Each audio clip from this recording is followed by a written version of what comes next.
시청자 여러분 안녕하십니까? 이슈를 더 쉽게 풀어드리는 더 뉴스 시작합니다. 헌정사상 처음 있는 야당 대표에 대한 영장 청구를 놓고서 여야는 당연한 결과다, 전대미문의 폭거다라면서 충돌하고 있습니다. 국민의힘 당권주자 첫 TV 토론회 소식과 함께 더 정치 시간에 자세히 풀어드리겠습니다. 정부가 고물가와 고금리로 고통받는 서민들을 뒤로하고 과점 특혜를 누리고 있는 은행과 통신업계에 대한 고통 분담을 요구했습니다. 업계는 서둘러 대책을 내놨는데 실효성 논란도 일고 있습니다. 무엇이 문제인지 짚어보겠습니다. 먼저 오늘의 주요 뉴스부터 보시겠습니다. 검찰이 이재명 더불어민주당 대표에 대해 대장동 개발 비리 의혹 등과 관련해 구속영장을 청구했습니다. 4,800억 원대의 배임 혐의와 함께 성남FC 후원금 관련 제3자 뇌물수수 혐의도 적용했습니다.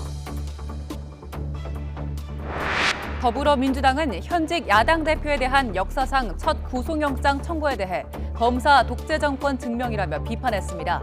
국민의힘은 국회의원들이 양심껏 표결에 임해야 한다며 민주당 의원들을 향해 체포동의안 가결을 압박했습니다. 검찰이 TV조선 재승인 당시에 고의 감점 의혹과 관련해 한상혁 방송통신위원장의 집과 사무실을 압수수색했습니다. 검찰은 한 위원장이 TV조선 심사 과정에 부당하게 개입했다고 보고 피의자로 입건했습니다. 국방부가 현 정부 들어 처음 발간한 국방백서에서 6년 만에 다시 북한 정권과 북한군을 우리의 적이라고 명시했습니다. 북의 위협에 대한 대응 방안도 상세히 기술하면서 힘에 의한 평화를 강조했습니다. 튀르키예 대지진 발생 열흘이 지났지만 어머니와 아이 2명이 구조되는 등 기적 같은 생還소식이 이어지고 있습니다. 하지만 병원까지 파괴된 피해 지역에서는 생존자들이 제대로 된 치료를 받지 못해 심각한 2차 재난에 직면해 있습니다. 대장동 위례 신도시 개발 비리를 수사하고 있는 검찰이 이재명 더불어민주당 대표의 구속영장을 청구했습니다. 대표적으로 4천억 원대의 배임 혐의와 함께 성남FC 운영자금 관련 뇌물 혐의도 적용했습니다. 검찰이 현직 제1야당 대표 신병을 확보하려는 시도에 나선 건 이번이 처음입니다. 취재기자 연결합니다. 임상호 기자. 네, 서울중앙지방검찰청입니다. 네, 이재명 대표에 대한 구속영장 청구서에 적힌 주요 혐의부터 자세히 정리해 주시죠. 네, 먼저 대장동 위례 신도시 개발 비리 관련입니다. 이 사건을 수사해온 서울중앙지검 반부패 수사부는 이 대표에게 4,895억 원대 배임 혐의를 적용했습니다. 대장동 수사 초기 유동규 전 본부장에게 적용됐던 배임 액수 최소 651억 원보다는 7배, 또 김만배 씨를 추가 기소할 때 적용했던 최소 1,827억 원보다도 3배 가까이 늘었습니다. 검찰은 대장동 개발 당시 성남시장이었던 이 대표가 업무상 임무를 어기고 성남도시개발공사가 적정 수준의 현저히 미치지 못하는 확정이익 1,830억 원만 배당받도록 해서 4,895억 원어치 손해를 보게 했다고 판단했습니다. 성남도시개발공사가 애초 받았어야 할 적정 배당 이익은 전체 개발 이익의 70%인 6,725억 원이라는 겁니다. 검찰은 또 이 대표가 정진상 전 실장, 유동규 전 본부장과 공모해서 대장동과 위례 신도시 개발 사업 과정에서 알게 된 직무상 비밀을 민간업자에게 알려준 부분에는 이해충돌방지법과 부패방지법 위반 혐의를 적용했습니다. 특혜받은 민간업자들이 챙긴 부당이득은 대장동이 7,886억 원, 위례 신도시 211억 원으로 추산했습니다. 다만 검찰은 앞서 정진상 전 실장에게 적용했던 대장동 개발 이익 428억 원 약속 혐의는 이번 구속영장에 담지는 않았습니다. 정 전 실장과 김용전 민주연구원 부원장이 대장동 일당에게서 받았다는 뇌물과 불법 정치자금 역시 이번 이 대표 혐의에선 빠졌습니다. 이 대표와의 연결고리가 충분히 입증되지 않았다고 본 것 같습니다. 반면 수원지검 성남지청에서 수사해온 성남FC 제3자 뇌물수수 사건은 이번 영장에 함께 담겼습니다. 이 대표가 성남시 관내기업인 네이버와 두산건설, 차병원 등 4곳에서 시유지 매각이나 각종 인허가 청탁을 받고 자신이 구단주인 축구단에 모두 합쳐 133억 원의 뇌물을 주게 한 혐의가 적용됐습니다. 이와 별도로 네이버의 성남FC 운영자금 명목으로 50억 원을 달라고 요구한 혐의도 받고 있습니다. 또 검찰은 네이버에서 축구단에 준 돈의 경우 뇌물인데도 중간에 기부단체를 끼워 넣어서 기부받은 것처럼 가장했다면서 범죄수익 은닉규제법 위반 혐의도 적용했습니다. 네, 현직 제1야당 대표에 대한 구속영장 청구는 헌정사상 처음인데 검찰이 강행한 배경은 어떻게 분석됩니까? 구속영장 청구 직후 대검찰청에서 전해온 이원석 검찰총장의 입장을 보면 짐작할 수 있습니다. 이 총장은 이 대표 사건을 지방 권력과 부동산 개발업자의 불법 정경 유착을 통한 중대한 지역 토착 비리라고 규정했습니다. 이 대표가 본래 지역 주민과 자치단체에 돌아가야 할 천문학적인 개발 이익을 개발업자와 브로커들이 나눠 가지도록 만들었다는 겁니다. 범죄 혐의가 중대하다는 얘기인데 정작 이 대표가 두 차례 소환 조사에서는 구체적인 답변을 거부한 점을 검찰은 구속영장 청구 근거로 내세우고 있습니다.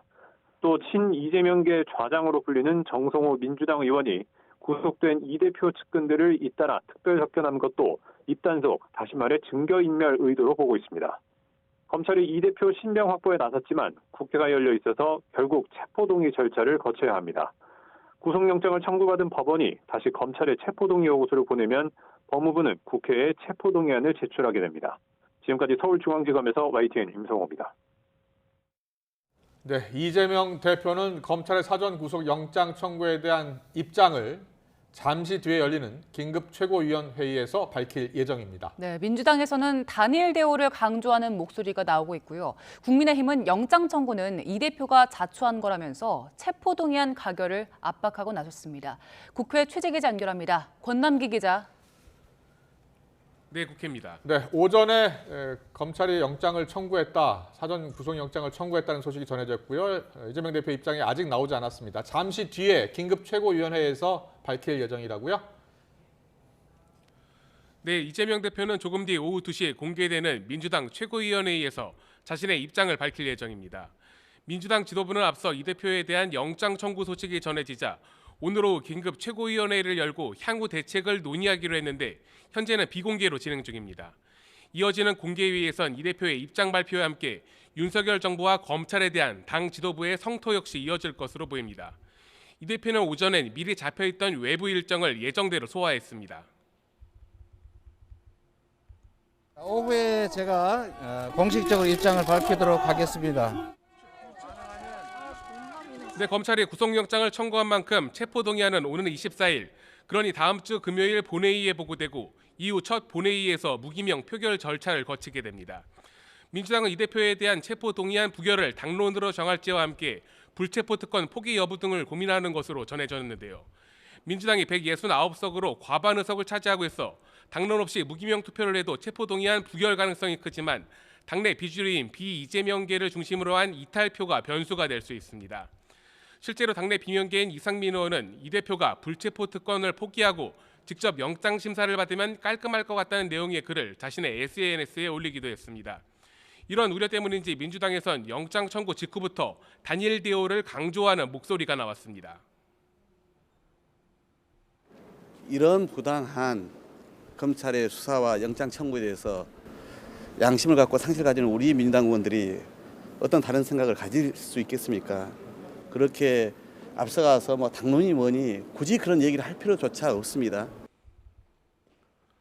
반면 국민의힘은 검찰의 이번 영장 청구는 검찰 조사에서 사실상 묵비권을 행사한 이재명 대표가 자초한 것이라고 꼬집었습니다. 이어 당대표의 범죄 혐의에 대한 상식적인 판단이 민주당을 살리는 마지막 기회가 될 거라며 체포동의안 가결을 압박했습니다. 국회 체포동의안이 송부되면 국회법 절차에 따라서 또 국회의원 윤리 강령에 따라서 양심껏 국회의원들이 표결에 임해야 된다고 생각합니다. 네, 이재명 대표의 입장은 나오는 대로 직접 연결해서 들어보고요. 국민의힘 전당대회 소식 알아보겠습니다. 차기 당대표 후보들의 공방이 갈수록 거세지고 있는데 오늘은 광주에서 합동연설회가 열린다고요? 네, 어제 첫 TV 토론에서 맞붙은 국민의힘 당대표 후보들은 조금 뒤 오후 2시에 광주 김대중 컨벤션 센터에서 열리는 합동연설회에서 다시 정견 발표에 나섭니다. 광주와 전북, 전남 지역 합동연설회로 김기현, 안철수, 천하람, 황교안 등 당대표 후보 4명을 포함해 최고위원과 청년 최고위원 후보들이 모두 참석합니다. 보수정당 지지도가 약한 호남 지역에서 열리는 연설회인 만큼 후보들은 지역 발전 공약 등을 내세우는 동시에 최근 불거진 윤석열 대통령 명예 당대표 추대론 등을 두고 공방을 벌일 거로 보입니다. 지금까지 국회에서 전해드렸습니다. 한미 양국이 윤석열 대통령의 국빈 방미 문제를 조율하고 있는 걸로 알려졌는데요. 백악관이 올봄 윤 대통령의 국빈 만찬을 준비 중이라는 외신 보도가 나왔습니다. 블룸버그 통신은 15일 관련 사안에 밝은 복수의 소식통을 인용해 윤 대통령의 방문과 국빈 만찬을 위한 준비가 진행되고 있다며 이같이 전했습니다. 방미 시점은 올 4월 하순으로 계획된 상태지만 구체적인 시점은 아직 유동적이라고 덧붙였습니다. 대통령실은 한미 정상회담의 일정과 형식을 양국이 협의하고 있으며 아직 정해진 것은 없다고 밝혔습니다.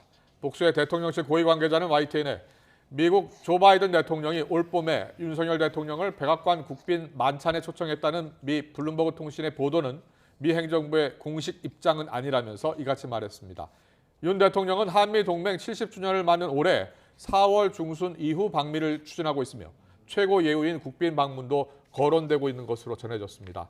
윤 대통령은 지난해 5월 취임 열 하루 만에 한미 정상회담을 진행했고 당시 바이든 대통령이 미국 워싱턴 방문을 요청한 바 있습니다. 윤석열 대통령이 사회에 행복과 희망을 전한 숨은 공로자들을 대통령실로 초청해서 국민 추천 포상을 수여했습니다. 윤 대통령은 오늘 용산 대통령실에서 수여식을 열고 국민 추천 공로자 19명을 포상하고 격려했습니다. 42년 동안 한센병을 치료해온 스페인 출신의 유이베 신부와 704억 원 상당 자산을 무상 출연해 장학회를 설립하고 후원한 손재한 명예이사장 등이 공로자로 이름을 올렸습니다.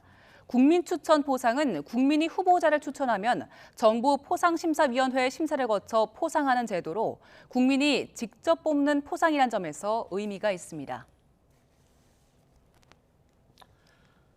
검찰이 이른바 TV조선 재승인 의혹과 관련해서 한상혁 방송통신위원장을 피의자로 입건해서 수사하고 있습니다. 검찰은 재승인 과정에서 한상혁 위원장이 부당한 지시를 내린 정황을 포착하고 한 위원장의 사무실과 자택 등을 압수수색하고 있습니다. 취재기자 연결해서 알아보겠습니다. 황보혜경 기자. 네, 서해 일부입니다. 한 위원장의 구체적인 혐의가 뭡니까? TV조선 재승인 의혹과 관련해 수사해온 서울 북부지방검찰청이 한상혁 방송통신위원장을 피의자로 입건했습니다. 직권남용과 위계에 의한 공무집행 방해 혐의입니다. 검찰은 또 오늘 오전 9시 반부터 정부 과천 종합청사에 있는 한 위원장 사무실과 자택, 김모 비서실장 사무실 등을 압수수색하고 있습니다. 압수수색 대상엔 한 위원장 차량과 휴대전화, PC 등도 포함됐습니다. 검찰은 지난 2020년 종합편성 채널 재승인 심사 당시 방통위가 TV조선의 평가 점수를 고의로 깎았다고 보고 수사를 이어왔는데요. 검찰 관계자는 TV조선 재승인 과정에서 한상혁 위원장이 부당하게 지시한 정황을 포착했다며 구체적으로 어떤 지시가 있었는지 수사하고 있다고 설명했습니다. 방통위 압수수색은 지난해 9월과 11월, 12월에 이어 네 번째지만 방통위원장의 사무실과 집을 압수수색하는 건 이번이 처음입니다. 검찰은 어제 TV조선 재승인 과정에서 특정 항목의 점수를 고의로 낮게 준 혐의로 지난 2020년 종합편성 채널 재승인 심사위원장이었던 윤모 교수에 대해 구속영장을 청구했습니다.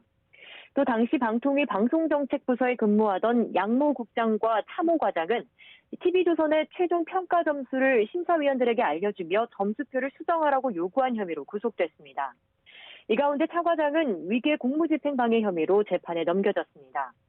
앞서 혐의를 부인하던 차 과장은 구속 이후 입을 열어 윗선에 관여가 있었다는 취지로 진술한 거로 알려졌는데 이를 계기로 검찰 수사가 급물살을 탔다는 분석도 나옵니다. 검찰은 오늘 압수수색으로 확보한 물품 분석을 마치는 대로 한상혁 위원장의 소환 일정도 구체적으로 조율할 전망입니다. 변호사 출신인 한 위원장은 문재인 정부 때인 지난 2019년 방통위원장으로 임명됐습니다. 지금까지 사회 일부에서 전해드렸습니다. 통신 금융 분야는 공공재 성격이 강하고 과점 상태를 유지하고 있는 물가 안정을 위한 고통 분담에 자발적으로 정부는 모든 함께 노력해 주실 것을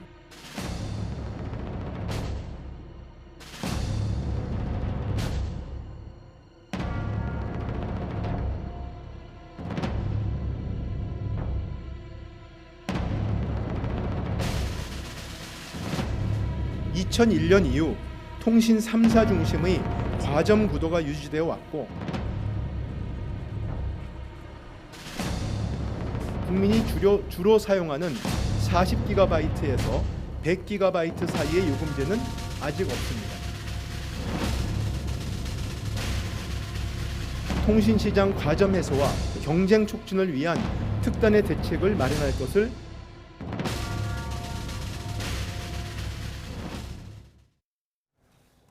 최근 고물가 고금리에 많은 분들 고통받고 있습니다만 조금은 사정이 다른 곳이 있죠. 바로 은행권 통신업계입니다. 서민들이 고금리에 허덕일 때 은행들은 성과급 잔치까지 벌였다니까요. 네, 정부가 나서서 고통을 분담해라 이렇게 강하게 질타를 했더니 업계에서는 뒤늦게 대책을 내놨습니다. 관련해서 정철진 경제평론가와 자세하게 짚어보겠습니다. 어서 오세요. 어서 오십시오. 네, 안녕하십니까. 안녕하십니까. 네. 통신비 부담이 만만치 않아요. 자, 통신업계부터 보겠습니다. 지난해 얼마나 벌었고 지금 무엇이 가장 큰 문제가 되고 있는 겁니까? 그렇습니다. 전형적인 과점 체제죠. 우리나라 통신업계는 3사가 시장을 나눠서 이제 운용을 하고 있는데요. 작년에 한번 실적을 보도록 하겠습니다. 네. 매출은 한 55조 원대 이제 3사들을 볼 수가 있는데 영업 부분, 이익 부분들 보면 거의 4조 원에서 오히려 4조 4천억으로 늘었지 않습니까? 예. 근데 저 시기가 2021년, 22년이 상당 부분 인플레이션으로 힘들어했던 시기란 말이죠. 예. 그런데 아마 국민 여러분들도 특별한 뭐도 없었는데 서비스 개선도 없었는데 어떻게 영업이익은 늘어날 수 있지? 뭐 그런 것들이 실질적으로 우리 통신업계 과점 체제에서 비롯됐다 이런 지적이 나오는 겁니다. 네, 일단 지적을 받고 나서 업계에서 굉장히 빨리 조치를 내놨어요. 그래서 어제 내놓은 조치가 3월 달 한 달 동안 데이터를 좀 더 주겠다였는데 한 30GB 정도잖아요. 이게 그렇습니다. 실효성이 있습니까? 윤석열 대통령이 요즘 연일 민생 대책에 드라이브를 걸고 있고요. 두 곳을 콕 집어서 계속 지적을 하고 있습니다. 하나가 은행, 하나가 통신. 전형적인 과점 체제다라고 이제 지적을 하고 있고요. 통신사들을 계속해서 이제 연일 때리기에 나서니까 통신업계도 이거 눈치 보니까 가만히 있을 수는 없겠다는 말이죠. 예. 그래서 먼저 내놓은 이제 대책, 국민들에게 소비자들에게 돌려준다는 것이 월 30GB의 이 데이터를 3월 한 달 동안 무상으로 제공한다라는 건데요. 네. 그래서 30GB를 좀 보니까 영화 5편과 동시에 뭐 유튜브나 OTT 같은 거를 18시간 그리고 음원 같은 경우 음악 스트리밍은 이제 거의 무제한으로 한 달 동안은 이제 들을 수가 있는 그 데이터 양이었다 이렇게 보여집니다. 네, 4조 원에서 4조 4천억 원까지 약 4천억 원 정도 더 벌었는데 좀 인색한 것 같네요, 대책이. 그렇죠. 네. 네. 하고 또 30GB라는 거가 되게 이제 나오면서 국민들과 오히려 좀 이제 비아냥 섞인 반응들이 더 많죠. 이게 예. 또 2월 되는 것도 아니고요. 3월 한 달 동안 30GB를 주는 거고 이게 오히려 잘 보면 이런 걸 수 있잖아요.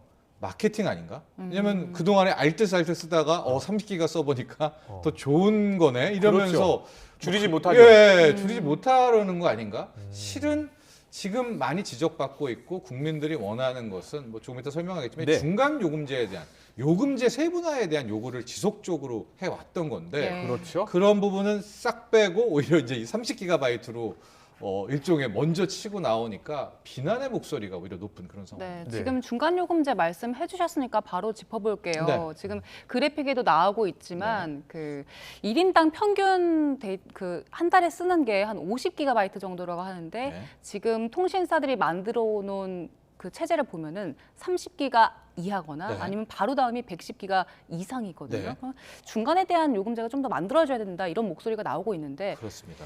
예. 안 나오는 이유는 뭘까요? 그게 이제 자체적으로 마진과 이익 확보 때문이다. 이렇게 추론할 수밖에 없는데. 아니 50기가를 국민들이 가장 많이 쓰는 구간이라면 네. 3사 중에 어느 한 회사가 그 50기가를 만들만도 한데 네. 세 곳 다 아무도 안 만드는 거예요? 예, 그게 바로 과점의 폐해다. 이렇게 정부는 지적을 하고 있는 거고요. 아마 여러분들 통신사에 따라 좀 다르긴 할 겁니다. 네. SK텔레콤, KT, LG U+를 다 보실 텐데 저기 살짝 요금이 나오고 있는데 보통 요금 체계가 우리 앵커께서 잘 지적해 주셨는데 10기가대가 있고요. 그리고 100기가대로 갑자기 튀어버립니다. 그리고 200기가 뭐 아니면 150기가 이제 이성생도 되니까 그동안에 왜 이 사이가 없느냐 10기가에서 20기가 사이 예. 그래서 최근에 좀 만들었죠. 나온 부분들이 있습니다. 예. 중간 요금제라고 해서 제시된 부분들이 20기가대, 30기가대를 또 내놨는데 예. 이것도 우리가 원하는 구간대가 아니었죠. 모자르죠. 우리가 원하는 구간대는 한 50기가대, 뭐 60기가대짜리가 나오고 여기에 걸맞는 좀 더 싼 요금을 원하는 건데 40기가에서 100기가바이트의 데이터를 주는 요금제가 없어요. 네. 그러니까 지속적으로 여기 내놔라. 아니면 한 곳이 먼저 치고 나오면 그걸로 또 몰릴 테니까 그러면은 좀 시장에서 선순환이 있을 텐데 그 어떤 통신사도 내놓지는 않고 있으니까 네. 이 부분을 많이 지적해 왔던 것이죠. 기업들이 이제 회사를 설립하는 가장 큰 목적 가운데 하나는 이제 이윤 추구이기 때문에 네. 이익을 많이 내기 위해서는 저구간을 절대로 만들면 안 된다는 생각을 한 것 같아요. 그래서 내놓지 않고 있는 것인데 솔직히 말하면 네.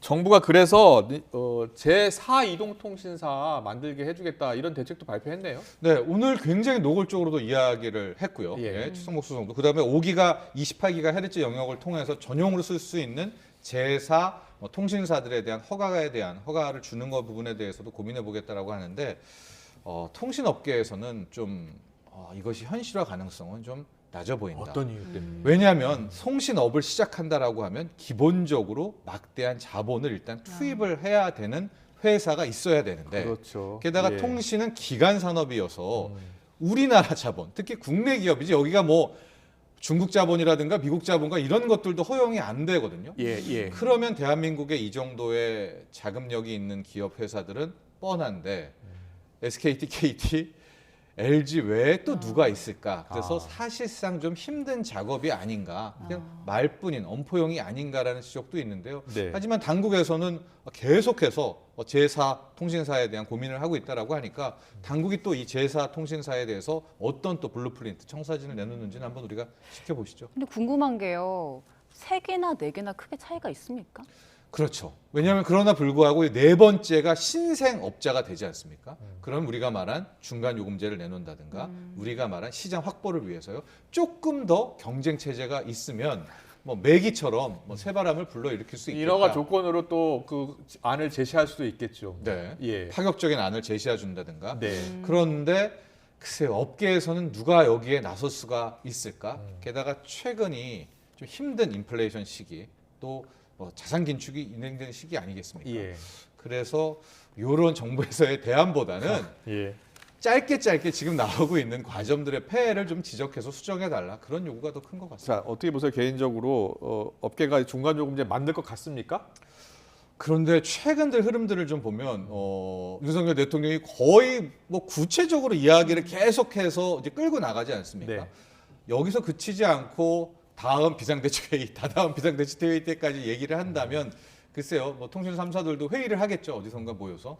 그렇다면은 한 50기가 정도 때 요금제는 5G에서 나올 수도 있지 않을까. 알겠습니다. 은행 이야기하고 기업의 자율권 침해 부분은 또 그럴게요. 다시 짚어볼게요. 네. 자, 은행 이야기 한번 해보시죠. 네. 은행 관련해서는 윤석열 대통령이 뭐 돈잔치다라고 이야기를 할 정도로 실적이 많이 나온 상황이잖아요. 네.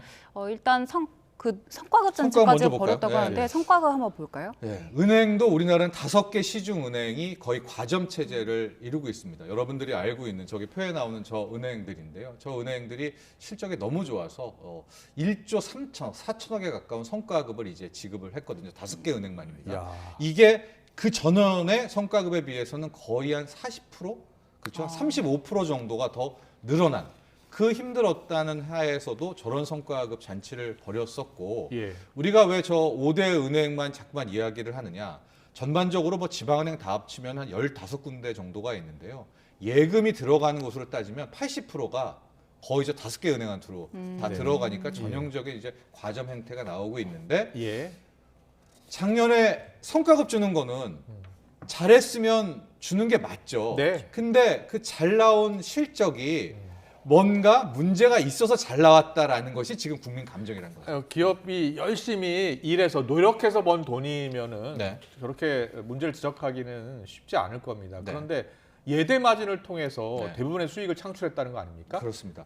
우리 은행들의 한 2가지 정도 구조를 봐야 될 것 같은데요. 말씀하신 것처럼 저 예대 마진에 대한 부분들 그리고 좀 이따 이제 이자 수익, 비이자 수익 부분이 나올 텐데 저 예대 마진에 근거한 이자 수익에만 굉장히 좀 치우쳐졌다라고 볼 수가 있을 텐데요. 예. 지금 나오는 표는 뭐냐면 은행들의 이자로 얻는 수익, 이자 수익 부분은 예대 마진, 예금 금리와 대출 금리. 대출 금리를 좀 더 높게 받아서 그 차이로 이익을 내는 부분인데요. 잠시만요. 대출금리 예금금리 차이 잠깐만 다시 한번 보여주실래요? 네. 보세요. 보죠? 네. 예, 확실히 작년에 크게 늘었네요. 2.55%포인트로. 그렇습니다. 보통 2%포인트 예금과 예금금리 차이를 유지해야 되는데 작년 12월 같은 경우에는 2.5%가 넘게 되는. 저게 고작 0.5%포인트라고 생각할 수 없는 게요. 예. 막대한 금액이 뭐 그러니까요. 은행에 예금을 하는 거 아니겠습니까? 예, 그런 것들 천조 이상이니까 야. 하고 거의 80%가 5개 은행으로 들어가니까 예. 굉장히 큰 부분이었었고 네. 저렇다면 과점에 따른 부분에 우리가 말하는 진짜 열심히 일해서 낸 그런 결과물이 아니라 네. 또 하나의 특혜로 나온 것이 아니냐는 지적이고요. 지금 나온 편은 뭐냐면 이 이자 수익들이 지금 나오고 있잖아요. 예. KB금융은 11조, 10조 저런 액수도 중요하지만 보통 은행의 수익은 이자 수익이라는 것과 예. 비이자 수익으로 나눕니다. 이자 수익은 전형적으로 예대 마진인 거고요. 아. 비이자 수익은 금융 서비스를 제공해서 뭐 펀드를 팔아서라든가 이런 좀 창의적인 일을 통해 가지고 얻는 걸 비이자 수익이라고 하는데 네. 우리나라는 은행들이 이자 수익이 거의 한 80%? 그러니까 비이자 수익의 4배, 5배가 더 많아요. 보통 다른 나라도 근데 미국 나라도 예. 많아봤자 2배입니다. 아. 그렇군요. 2배인데 우리는 거의 4배가 예대 마진에 완전히 올인돼 있으니까 좀 불만 많으신 분들은 은행업을 땅 짓고 헤엄치기다라고 그렇군요. 우리나라 이야기를 하는 게 예. 바로 저기에서 나오는 거죠. 일단 은행들도 고통을 분담하겠다라고 하면서 대책을 내놓긴 했죠. 네. 그래서 좀 나올 대책이 저는 이제 뭐 대출 금리에 있어서 가상 금리를 좀 축소한다라든가 그렇죠. 대출금리 크게 낮춰주고. 네, 낮춰주든가 이제 예대 마진을 잘 공시를 하면서 예. 은행들끼리 우리는 이렇게 뭐 경쟁을 하고 있는 거야 뭐 이런 것들일 줄 알았는데 기금 출연을 이야기를 기금 했거든요. 출연이요? 그래서 예. 첫 헤드라인을 보니까 네. 10조 원을 3년간 공급한다. 이건 또 엄청난 거잖아요. 10조 원을 준다고요? 예, 어디예요? 10조 원을 은행들에 내놓는다. 이런 예, 예. 중요한 출연 기관들한테 내놓는다라는 겁니다. 예. 사회 공헌 기관들한테. 근데 예. 또 이것도 알맹이를 놓고 보니까 보증 배수를 좀 감안을 한 겁니다. 이 보증 배수라는 게 뭐냐면은 어떤 공적 보증 기관에다가 가령 저기 보면은 이제 2천억을 투입을 해요. 네. 그러면 저 보증 기관에 자본금을 2천억을 늘려준 거니까 저 보증 기관에 2천억을 자본을 갖고 보증 배수 상당 부분 더 많이 배수로 대출을 해줄 수가 있는 거거든요. 빌려줄 수 있다고요? 네, 빌려줄 수가 있어요. 그러니까 그 보증 배수를 적용을 해가지고 뭐 15배를 적용을 해서 3조 원의 효과. 더 많이 보증해주겠다. 그러니까 더 많이 예. 갈 수 있는 거 아니냐, 예, 예. 대출 가능한 거 아니냐라는 그런 개념으로 넣어서요. 실질적으로는 한 저소득 지원 뭐 서민 공유 합쳐서 한 7,800억 정도인데 자신들이 하는 것들을 통해서 더 많이 보증으로 대출을 받아갈 수 있으니까 그 효과가 10조 원이다라고 이야기를 하니까 일반 국민들도 이 구조를 잘 이해를 못하시는 분들 좀 이상하잖아요. 예. 7,800억 내는데 이게 왜 10조를 낸다고 하지? 또 이제 그런 지적들이 함께 그렇군요. 실질적으로 금리를 좀 깎아주겠다 이런 대책을 내놓은 은행들은 없었습니까? 아직까지는 뭐 가상금리 금리는 폭을 절대 못 줄이겠다. 깎아주겠다. 네. 근데 코픽스 금리 자체가 떨어지긴 했습니다. 근데 그것도 자연적으로 떨어지는 거잖아요. 네, 은행들이 뭐 제살 깎기가 아니라 지금 은행채 금리가 좀 떨어지고 있어서 그걸 좀 반영했던 그런 부분이어서 당국도 국민들의 지금 바람은 작년 하반기에 좀 이런 이슈가 있었잖아요. 뭐 레고랜드 회사채 터지고 네. 시중에 돈들이 마르는데 그때는 금리 인상기에 막 정기예금 금리가 5% 나오고 그 이상도 나오니까 돈들이 또 은행으로 들어가니까 예. 그 막 뭐 제2금융권이나 이 시중 은행들한테 예금 금리 올리지 마라. 왜냐하면 돈들이 들어가니까. 예. 그래서 예금 금리를 일부러 낮췄던 게 당국의 압박이었는데. 그랬죠. 예. 그랬습니다. 그래서 앞서 우리가 그 예대 마진 폭 때 2.5%포인트 이상 벌어졌을 때가 있었잖아요. 예. 작년 겨울에. 아. 그때는 근데 은행들한테 정부가 또 개입했기 때문이다라고 할 수 있겠네요. 맞습니다. 그때 대출 금리도 같이 내려라고 얘기를 했을 텐데 또 그 얘기는 안 했다고 대출 금리는 놔두고. 뭐 고정금리 뭐 7%, 8%까지 갔었지 그쵸. 않습니까? 예. 예. 그런 점들을 본다면 그때 얻은 부분은 이번에 뭐 고통분담 차원이라면 좀 되돌려주는 뭐 그런 안도 한번 제안해 볼 수가 있을 것 같은데요. 한번 금융당국은 또 어떤 해법으로 뭐 볼지 그리고 지켜보시죠. 금융당국은 성과급 잔치다라는 얘기에 대해서 네. 아니 다른 업계에 비해서는 또 이게 뭐 그렇게 대단한 것도 아니다, 억울하다라는 입장도 있더라고요. 그리고 이게 너무 관치 금융 아니냐 이런 지적에 대해서는 어떻게 보세요? 맞습니다. 이제 그 결과물만 놓고 보면 와, 성과급을 많이 받은 거를 죄악시한다는 것은 그럼 우리 뭐 시장경제 자본주의 체제가 아닌 거죠. 당연히 성과급은 일을 잘했고 실적이 좋았을 때 벌인 거잖아요. 예. 실적도 좋았고요. 그러나 지금 국민들이 이야기하는 것은 그런 좋은 실적을 내기까지의 과정이 어땠는가, 그 과정이 적절했는가, 공정했는가, 혹은 그간 우리나라에서 계속 나왔었던 은행업이라는 거에 대한 행태에 대해서 이제 불만의 목소리를 내고 있는 거죠. 네, 은행, 통신사 다 국민들 때문에 먹고 사는 기업들입니다. 사실 좀 더 적극적으로 대책을 내놨으면 좋겠습니다. 정철진 경제평론가와 함께 짚어봤습니다. 고맙습니다.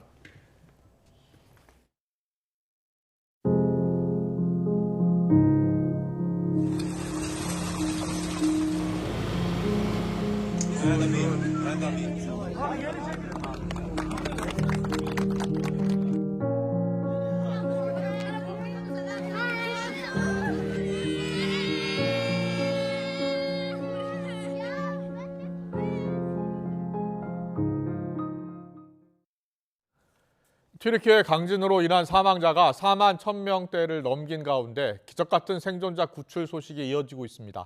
현지 시간으로 15일 AP, DPA 통신 등에 따르면 지진 발생 약 229시간 만인 이날 오후 5시쯤 남부 하타이주의 수색 현장에서 13살 소년 무스타파가 구조됐습니다. 1시간 전 오후 4시쯤에는 하타이주 안타키아의 잔해 속에서 여성인 엘라와 그의 자녀 남매 2명이 구조되기도 했습니다. 이들 가족은 탈수 증상이 있었지만 대화도 가능할 정도로 건강 상태가 양호했던 것으로 전해졌습니다. 건물 잔해에 갇혔다가 187시간 만에 구조된 사람도 있습니다. 그는 자신의 소변을 마시면서 버텼다고 했는데요. 하지만 이러한 기적의 생존자가 점점 줄어들면서 튀르키예 당국은 생존자 구호 쪽에 집중을 하기 시작했습니다. 김진호 기자의 보도입니다. 187시간을 갇혀있다 구조된 생존자를 실은 헬기가 병원에 도착합니다. 병실로 옮겨진 생존자는 자신이 생존한 이유를 설명합니다.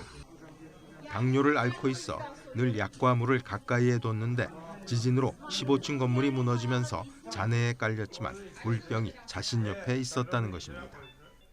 잔해 속에서 이 물을 다 마신 뒤에는 자신의 소변을 병에다 모아 물 대신 마셨습니다. İçine işedim. Beklettim. Soğuyor böyle. Ne güzel. İçiyorum. İşte onunla kendimi kurtardım. 이런 기적의 생존은 다음 날도 이어지며 200시간 넘게 갇혀있던 사람들이 구조되기도 했지만 점점 줄어들고 있습니다. 매몰된 사람들을 구해내리라는 희망이 점점 사그라들면서 튀르키예 당국의 정책 초점이 생존자들의 구호로 옮겨지고 있습니다.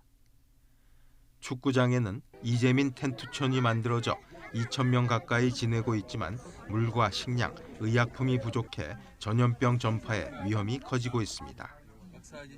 대형 여객선은 병원으로 개조돼 환자들을 치료하고 어린이들을 돌보는데 활용되고 있습니다.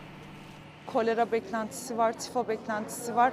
Bu hastalıklarla mücadele için enkazın kalkıp bir an önce kireçlenme ve temizlenme yapılması gerekiyor. Ancak şu an bu pek mümkün olmadığı için biz de elimizden geleni yapmaya çalışıyoruz. 일부 지역에선 건물 철거 작업이 시작됐습니다. AP통신 등은 튀르키예 지진 피해 10개 주 가운데 7개 주에서 구조 작업이 종료됐고 안타키아에선 건물 철거 작업이 시작됐다고 전했습니다. YTN 김진호입니다. 대지진이 일어난 뒤에 많은 국제기구와 구호단체가 현장을 찾았습니다. 전문가들은 오랜 전쟁을 겪은 시리아 북부 지역이 가장 심각한 피해를 보고 있다고 진단했습니다. 유재복 기자의 보도입니다. 공원에 마련된 임시 수용소에 머무는 75살 수비의 시벨로 할머니.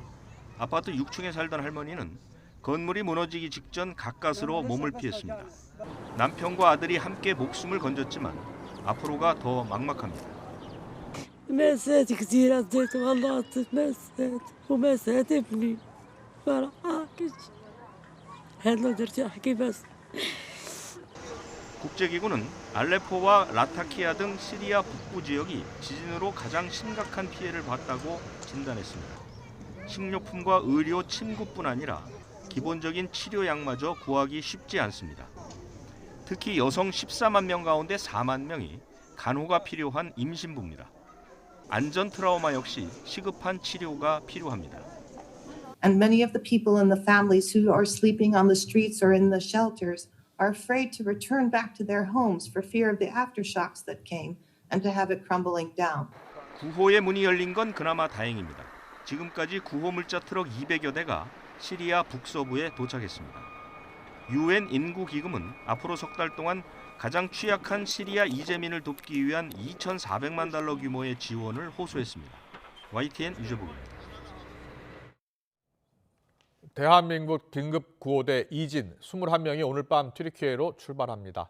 구호대 이진은 이규호 외교부 개발협력국 심의관을 대장으로 외교부 2명과 보건의료팀 10명, 한국국제협력단 5명, 민간 긴급 구호단체 4명으로 구성됐습니다.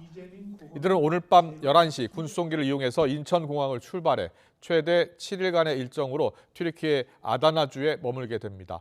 구호대는 현재 구호 물품을 전달하고 향후 의료 지원과 재건 사업 등과 관련해 튀르키예 정부와 협의를 진행하기로 했습니다. 텐트와 담요, 의약품 등 10억 원 상당의 구호품 55톤은 오늘과 내일 군수송기를 통해 이송됩니다. 국방부가 현 정부 들어 처음 발간한 국방백서에 북한 정권과 북한군은 우리의 적이라고 명시했습니다. 북한 체제를 적으로 다시 규정한 건 6년 만인데 북한의 위협에 대한 대응 방안도 상세하게 기술하면서 힘에 의한 평화를 강조했습니다.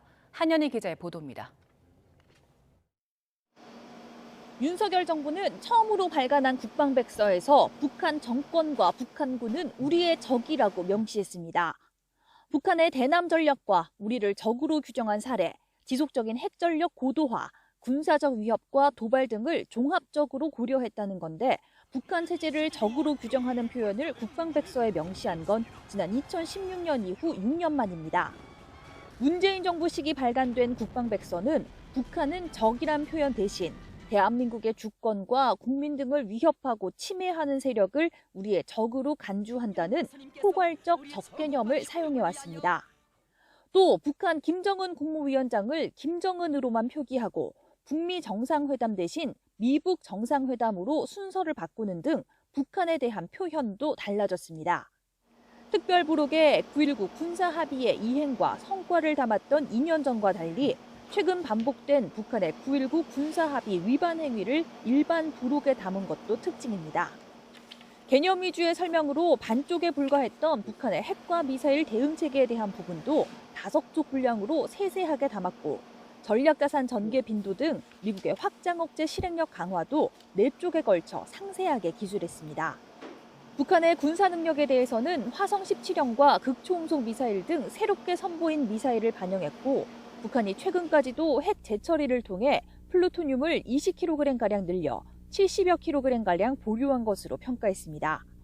이어 2020 국방백서에 이웃국가로 표기했던 일본을 가치를 공유하는 가까운 이웃국가로 기술했는데 최근 북한의 도발 등에 맞서는 한미일 군사협력 상황 등을 고려해 격을 높인 것으로 풀이됩니다.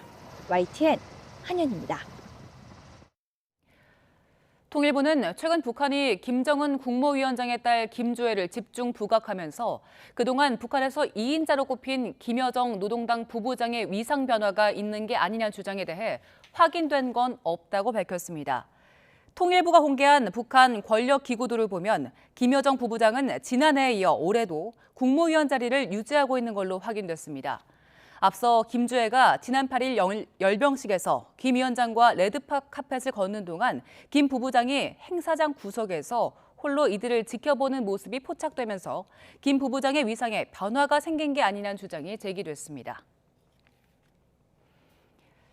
12살 아들을 상습제거로 때려 숨지게 한 혐의를 받는 부모가 구속 상태로 검찰에 넘겨졌습니다. 아이가 숨지기 직전까지도 학대했던 의붓 어머니에게는 최대 사형까지 선고할 수 있는 아동학대 살해 혐의가 적용됐습니다. 김다현 기자의 보도입니다. 흰 외투로 몸과 얼굴을 꽁꽁 가리고 고개를 푹 숙인 채 경찰에게 이끌려 나오는 의붓 어머니 A씨. 아이에게 미안한 마음이 없느냐는 취재진 질문에 흐느끼는 목소리로 사죄하는 마음뿐이라고 말했습니다. 혐의 인정합니까? 아이가 어쩌다 사망한 겁니까? 아이에게 미안한 마음은 없으세요? 아이에게 사죄하는 마음뿐입니다. 아이를 학교와 아내와 다른 경찰서 유치장에 구금되어 있던 친아버지 B 씨는 아이를 안 때렸다고 거짓말한 이유 등을 묻자 아무런 말을 하지 않았습니다. 지난번에 왜 안 때렸다고 거짓말 하셨어요? 왜 아이 때렸습니까? 경찰은 의붓어머니 A씨에게 아동학대 살해 혐의를 적용해 구속 상태로 검찰에 넘겼습니다. 구속 당시만 하더라도 아동학대 치사 혐의를 적용했지만 A씨가 아이의 사망 가능성을 충분히 예상하고도 범행을 저질렀다며 죄명을 바꾼 겁니다. 아동학대 살해 혐의가 인정되면 7년 이상 징역부터 최대 사형까지 선고할 수 있어서 아동학대 치사보다 더 무거운 처벌이 가능합니다. 하지만 여전히 A씨는 아이가 숨진 당일 말을 듣지 않아 밀쳤는데 일어나지 않았다고 말하며 고의는 아니었다고 주장하고 있습니다.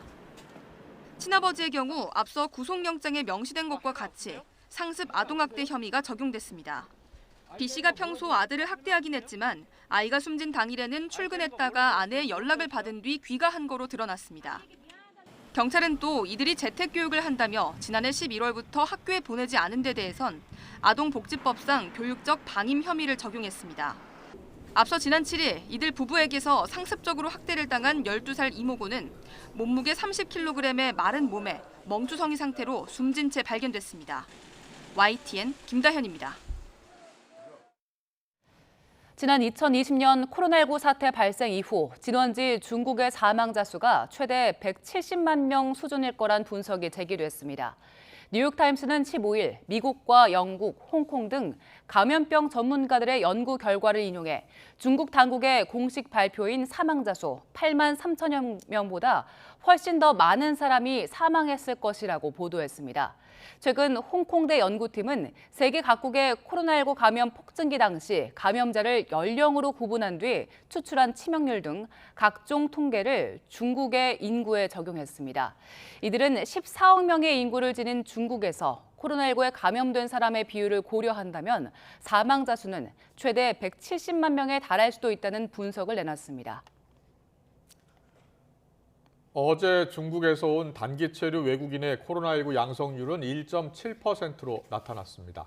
중앙방역대책본부는 어제 중국에서 들어온 단기 체류 외국인 293명을 인천공항에서 PCR 검사한 결과 5명이 양성 판정을 받아 양성률이 1.7%로 나타났다고 밝혔습니다. 오늘 0시 기준 국내 코로나19 신규 환자는 12,519명으로 집계됐습니다. 목요일 발표 기준으로 지난해 6월 30일 이후 33주 만에 최소 기록입니다. 세계보건기구 WHO가 M두창 어린이 원숭이 두창에 대해 내려진 국제적 공중보건 비상사태 선언을 유지하기로 했습니다. WHO는 성명을 통해서 테워드로스 아드하놈 거브러요슈스 사무총장이 M두창에 대한 비상사태 선언을 유지하자는 국제보건규약 긴급위원회 의견에 동의했다고 했습니다.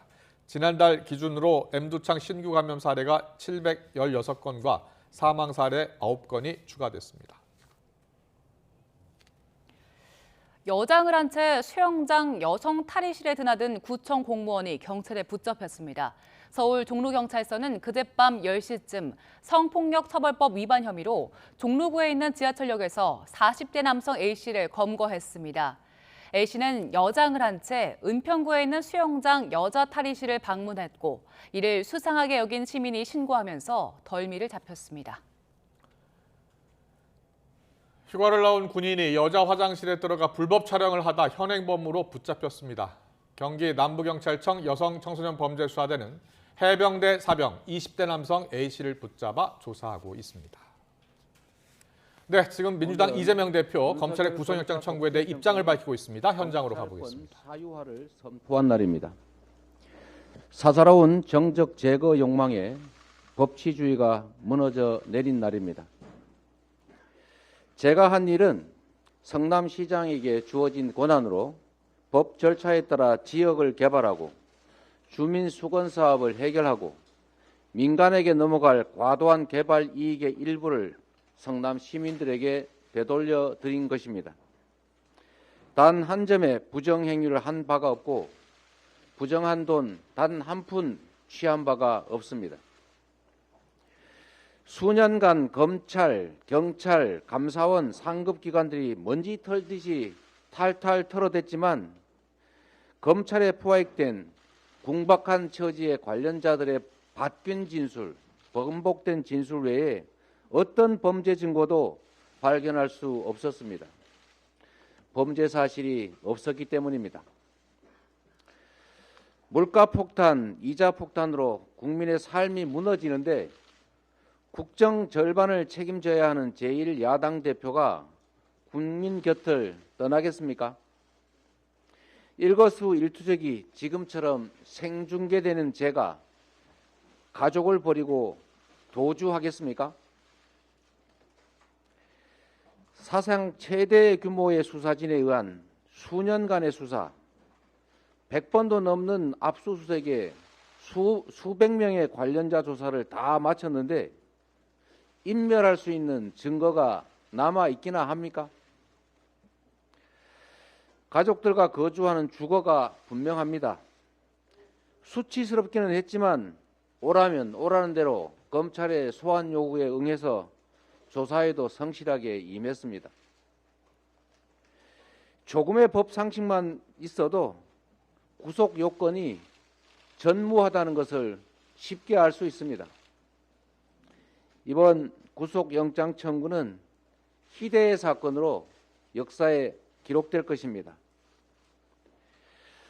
어떤 권력도 국민과 진실을 이기지 못합니다.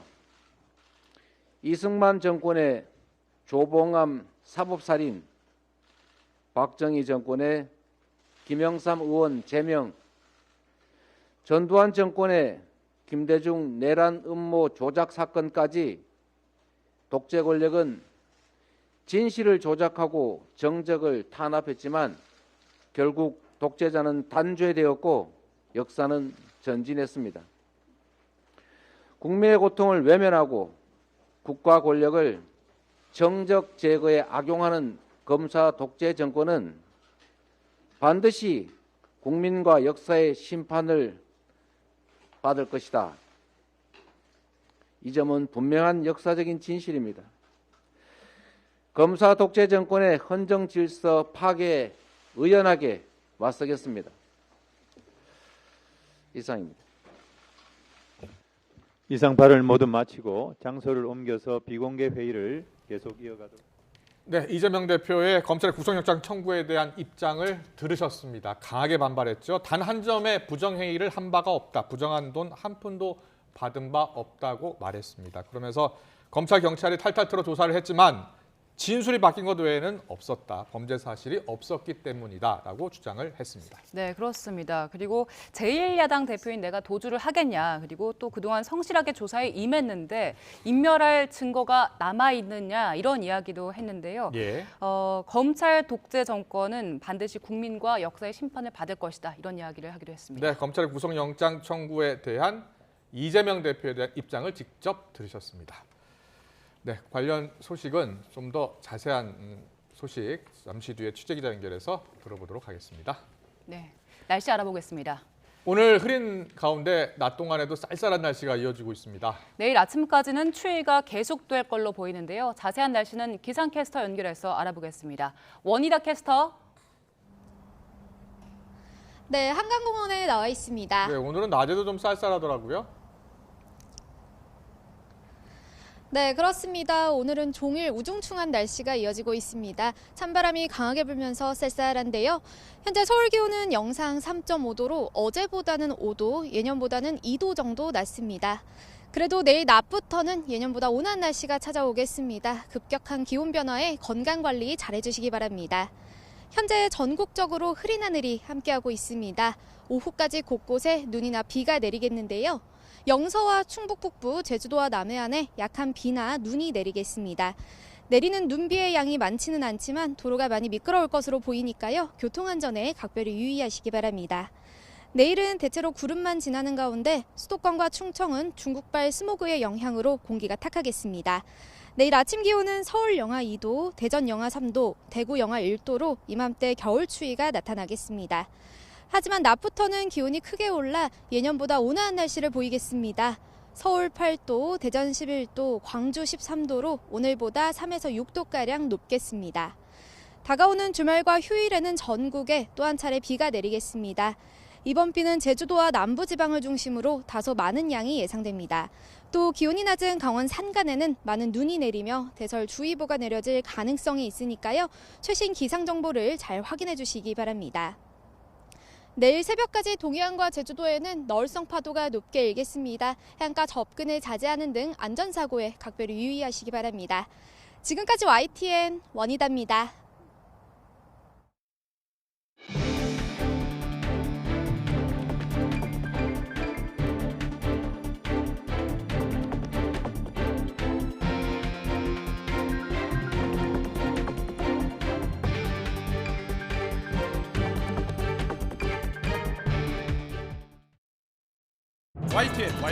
YTN 김영주입니다.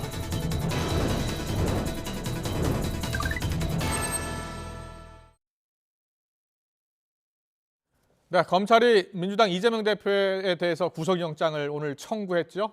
대장동 개발 특혜 의혹에 대해선 성남도시개발공사에 4,895억 원의 손해를 끼친 배임 혐의를, 또 성남FC 후원금 의혹은 인허가 청탁을 받고 기업에 133억 원의 뇌물을 요구하거나 주게 한 혐의를 적용했습니다.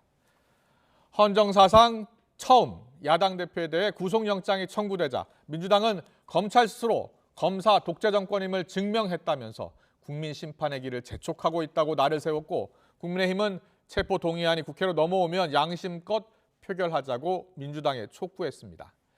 자, 체포 동의안은 국회 본회의에서 무기명 표결이 진행이 되고 재석 의원 과반 출석에 과반이 찬성을 해야 통과가 되는데, 정치권에서는 여당과 야당 일부가 찬성을 하더라도 제1야당 민주당에서 이탈표가 나오지 않는다면 부결 가능성이 큰 것으로 보고 있습니다. 오늘 여야 입장 듣고서 더 정치 시작하겠습니다. 영장 실질 심사를 위해서 법원은 법무부를 통해서 국회 체포동의안을 보내게 되겠죠. 국회 체포동의안이 송부되면 국회법 절차에 따라서 또 국회의원 윤리 강령에 따라서 양심껏 국회의원들이 표결에 임해야 된다고 생각합니다. 청구의 요지를 보면 전혀 새로울 것도 없는, 이미 자기들이 기정사실하고 빼맞추려고 했던 그 이상도 그 이하도 아닙니다. 오로지 야당 대표를 정적으로 제거하려고 하는 것, 그 목적에 충실한 정권의 하수인으로 밖에 확인되지 않습니다. 네, 오늘의 전국 현안 짚어보겠습니다. 조혜진 국민의힘 의원, 또 김원희 더불어민주당 의원 나와 계십니다. 어서 오십시오. 안녕하세요. 네, 안녕하세요. 안녕하십니까? 안녕하십니까? 네, 조금 전에 이재명 대표의 검찰 영장 청구에 대한 입장을 직접 생중계로 전해드렸습니다. 이재명 대표가 강하게 반발을 했습니다. 돈 한 푼 받은 바 없다. 그리고 검찰 영장을 청구하는 것에 대해서 이해할 수 없다. 독재 정권, 국민의 역사에 심판을 받을 것이다. 이렇게 강하게 반발했는데요. 자, 먼저 김원희 의원께 여쭙겠습니다. 민주당은 예정이 없던 오늘 긴급 최고위원회를 열었습니다. 네네. 당내 분위기가 좀 어떻습니까? 전체적으로 참담한 심정과 분노감이 표출되고 있고요. 그 제1야당 대표에 대한 구속영장 청구가 대한민국 헌정사상 처음 있는 일 아닙니까? 독재 시절에도, 군부 독재 시절에도 없었던 천인공노할 일이죠.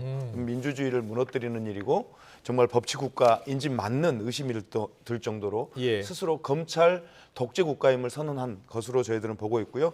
국민의 심판과 재앙을 받을 거다, 이런 얘기들이 나오고 있습니다. 거기에 이제 악랄한 검찰은 법을 자기 마음대로 이용하면서 막말로 없는 죄를 뒤집어 씌우는데 자신의 권력을 마음껏 남용하고 있잖아요. 근데 우리는 검찰이 뒤집어 씌운 죄를 스스로 해명해야 되는 거예요.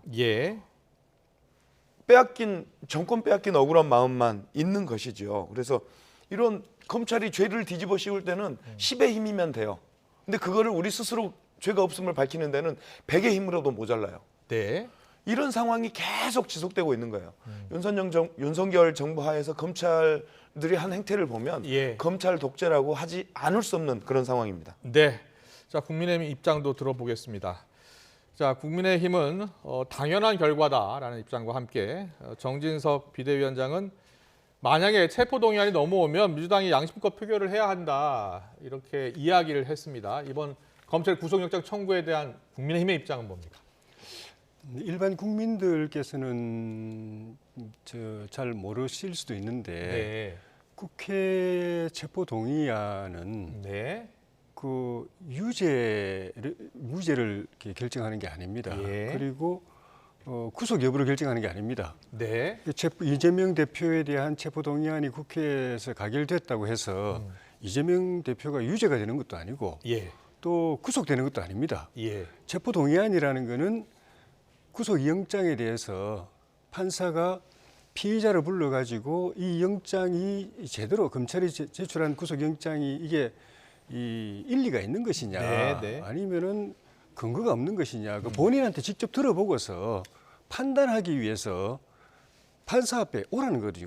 법원 출석 요구서입니다. 예. 그러니까 만약에 국회에서 체포동의안이 가결되면은 네네. 이재명 대표는 그냥 판사 앞에 가가지고 검찰 구속영장에 대해서 자기 소명을 하고 검찰 구속영장이 뭐가 잘못됐는지 예. 자기 말대로 한다면은 돈 한 푼 받은 것도 없고 검찰이 다 소설 쓴 거고 다 조작이라고 했지 않습니까? 네. 그걸 그대로 이야기하면 됩니다. 그리고 이 대표로서는 그게 일종의 또 기회이기도 합니다. 예. 영장 실질심사라는 것이 검찰을 위해서 만들어진 제도가 아니거든요. 네네. 옛날에는 그냥 바로 구속을 여부를 결정했는데 실질심사를 도입한 이유가 피해자 이야기를 들어보고 하겠다고 해서 이제 된 거기 때문에 알겠습니다. 이재명 대표가 진짜 검찰 영장이 구속영장이 이 근거 없는 것이라고 한다면 판사한테 이야기하면 되고 판사는 그걸 기각할 겁니다. 예. 문제는 거기 아예 체포동의안을 이렇게 하겠다는 거는 판사 앞에 안 쓰겠다는 거예요. 예, 알겠습니다. 이와 네. 관련해서는요. 자, 민주당 같은 경우에는 지금 뭐 당론으로 채택할지 여부는 결정이 되지 않았어요. 체포 동의안이 넘어온다면 이것을 당론으로 부결시킬지 여부에 대해서요. 일단 같은 야당인 정의당 같은 경우에는 국회에서 불체포 특권 내려놔야 한다. 그것이 이재명 대표의 공약이기도 했으니까 내려놓고 이 부분에 대해서는 국민의힘과 좀 같은 생각인 것 같아요. 법원에서 영장실질심사를 받으면 되는 것 아니냐라는 입장이에요. 저는 그러니까 검찰이 구속영장을 청구하니까 재판부가 심사하는 거 아닙니까? 예. 만약에 구속영장 청구를 하지 않았으면 재판부가 심사할 일이 있나요? 예. 자, 그래서 되돌아보자고요. 검찰이 공권력을 남용해서 지금 무리하게 이재명 당대표를 없는 죄를 만들어서 끊임없이 욕보이고 무너뜨리고 하고 있습니다. 네. 이 상황에서 당대표 관련해서 이재명 당대표 관련해서 300번의 수색 영장이 있었고요. 예. 그리고 3차례의 쪼개기 소환, 한 번이면 충분할 소환을 3차례로 쪼개가지고 욕보였습니다.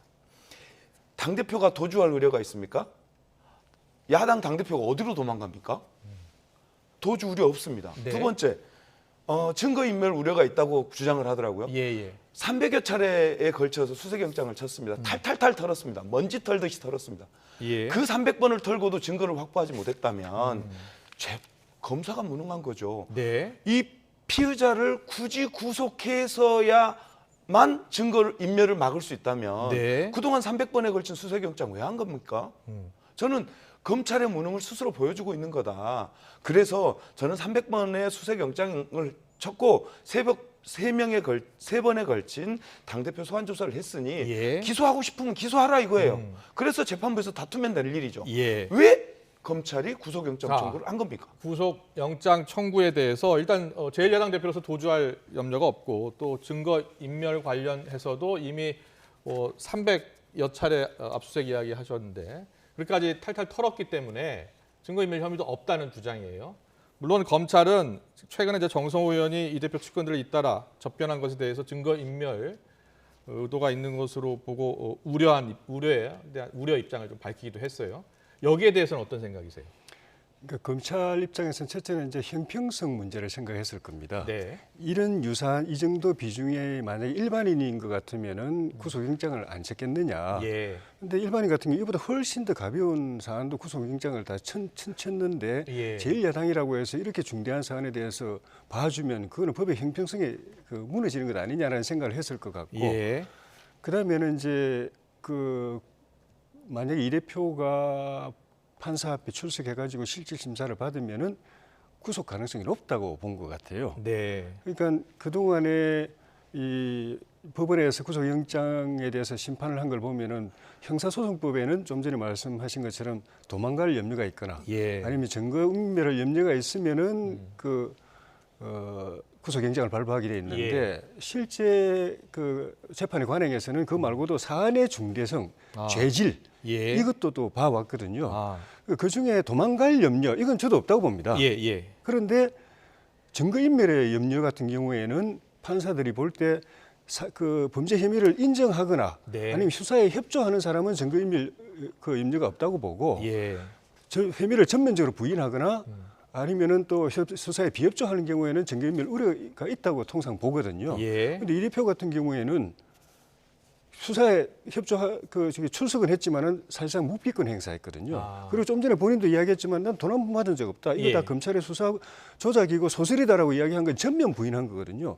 이걸 보면은 일반적으로 법원에서 영장 심판할 때 증거인멸 사유에 해당하는 거예요. 그리고 사안이 워낙 우리 이원석 검찰총장도 발표했지만은 전무후무할 정도로 지자체단체장 비리로서는 너무나 무거운 사안이다라고 봐서 만약에 이 대표가 체포 동의안을 불체포 특권을 포기하거나 아니면 국회에서 민주당이 그걸 부결시키지 않고 가결시켜서 이 대표가 법원에 와가지고 판사 앞에서 영장 실질 심사를 받게 되면은 이거는 영장 발부 가능성이 높다 이렇게 보고 검찰에서는 한 것 같아요. 그리고 이 대표도 그걸 알기 때문에. 판사 앞에 안 서려고 하는 거죠. 아예 그냥 출석 자체를 안 하려고 체포동의안 부결하려고 지금 시도하는 거죠. 만약 진짜로 자기가 죄가 하나도 없고 다 검찰의 조작이고 소설이고 판사한테 이야기하면 판사 그걸 알아서 기각해 줄 거라고 믿으면 출석하지 왜 안 하려고 하겠습니까?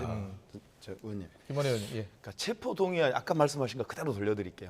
체포동의안이 부결되면 검찰이 기소 안 합니까? 그럼 재판 안 벌어집니까?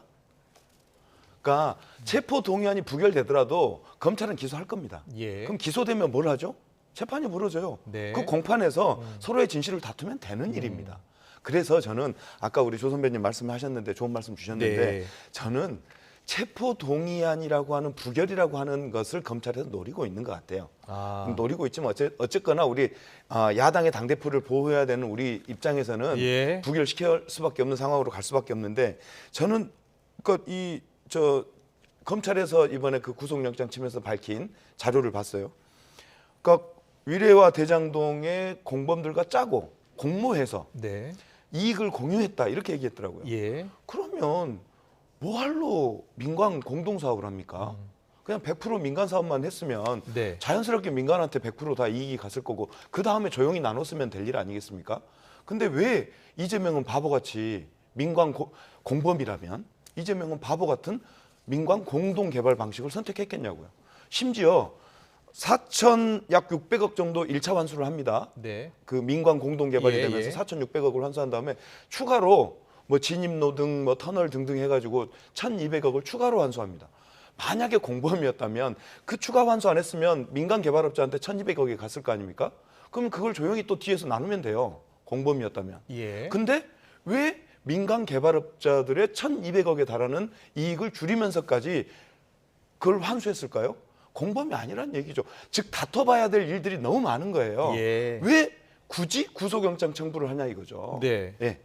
자, 충분히 이익을 민간 사업자한테 돌아가야 할 이익까지 모두 다 챙겼다라는 게 지금 김원혜 의원의 입장이고요. 검찰 같은 경우에는 지금 대장동 관련해서 성남도시개발공사가 약 6천억 원을 더 가져갈 수 있었는데 그 가운데 약 4,895억 원을 더 가져가지 못했다.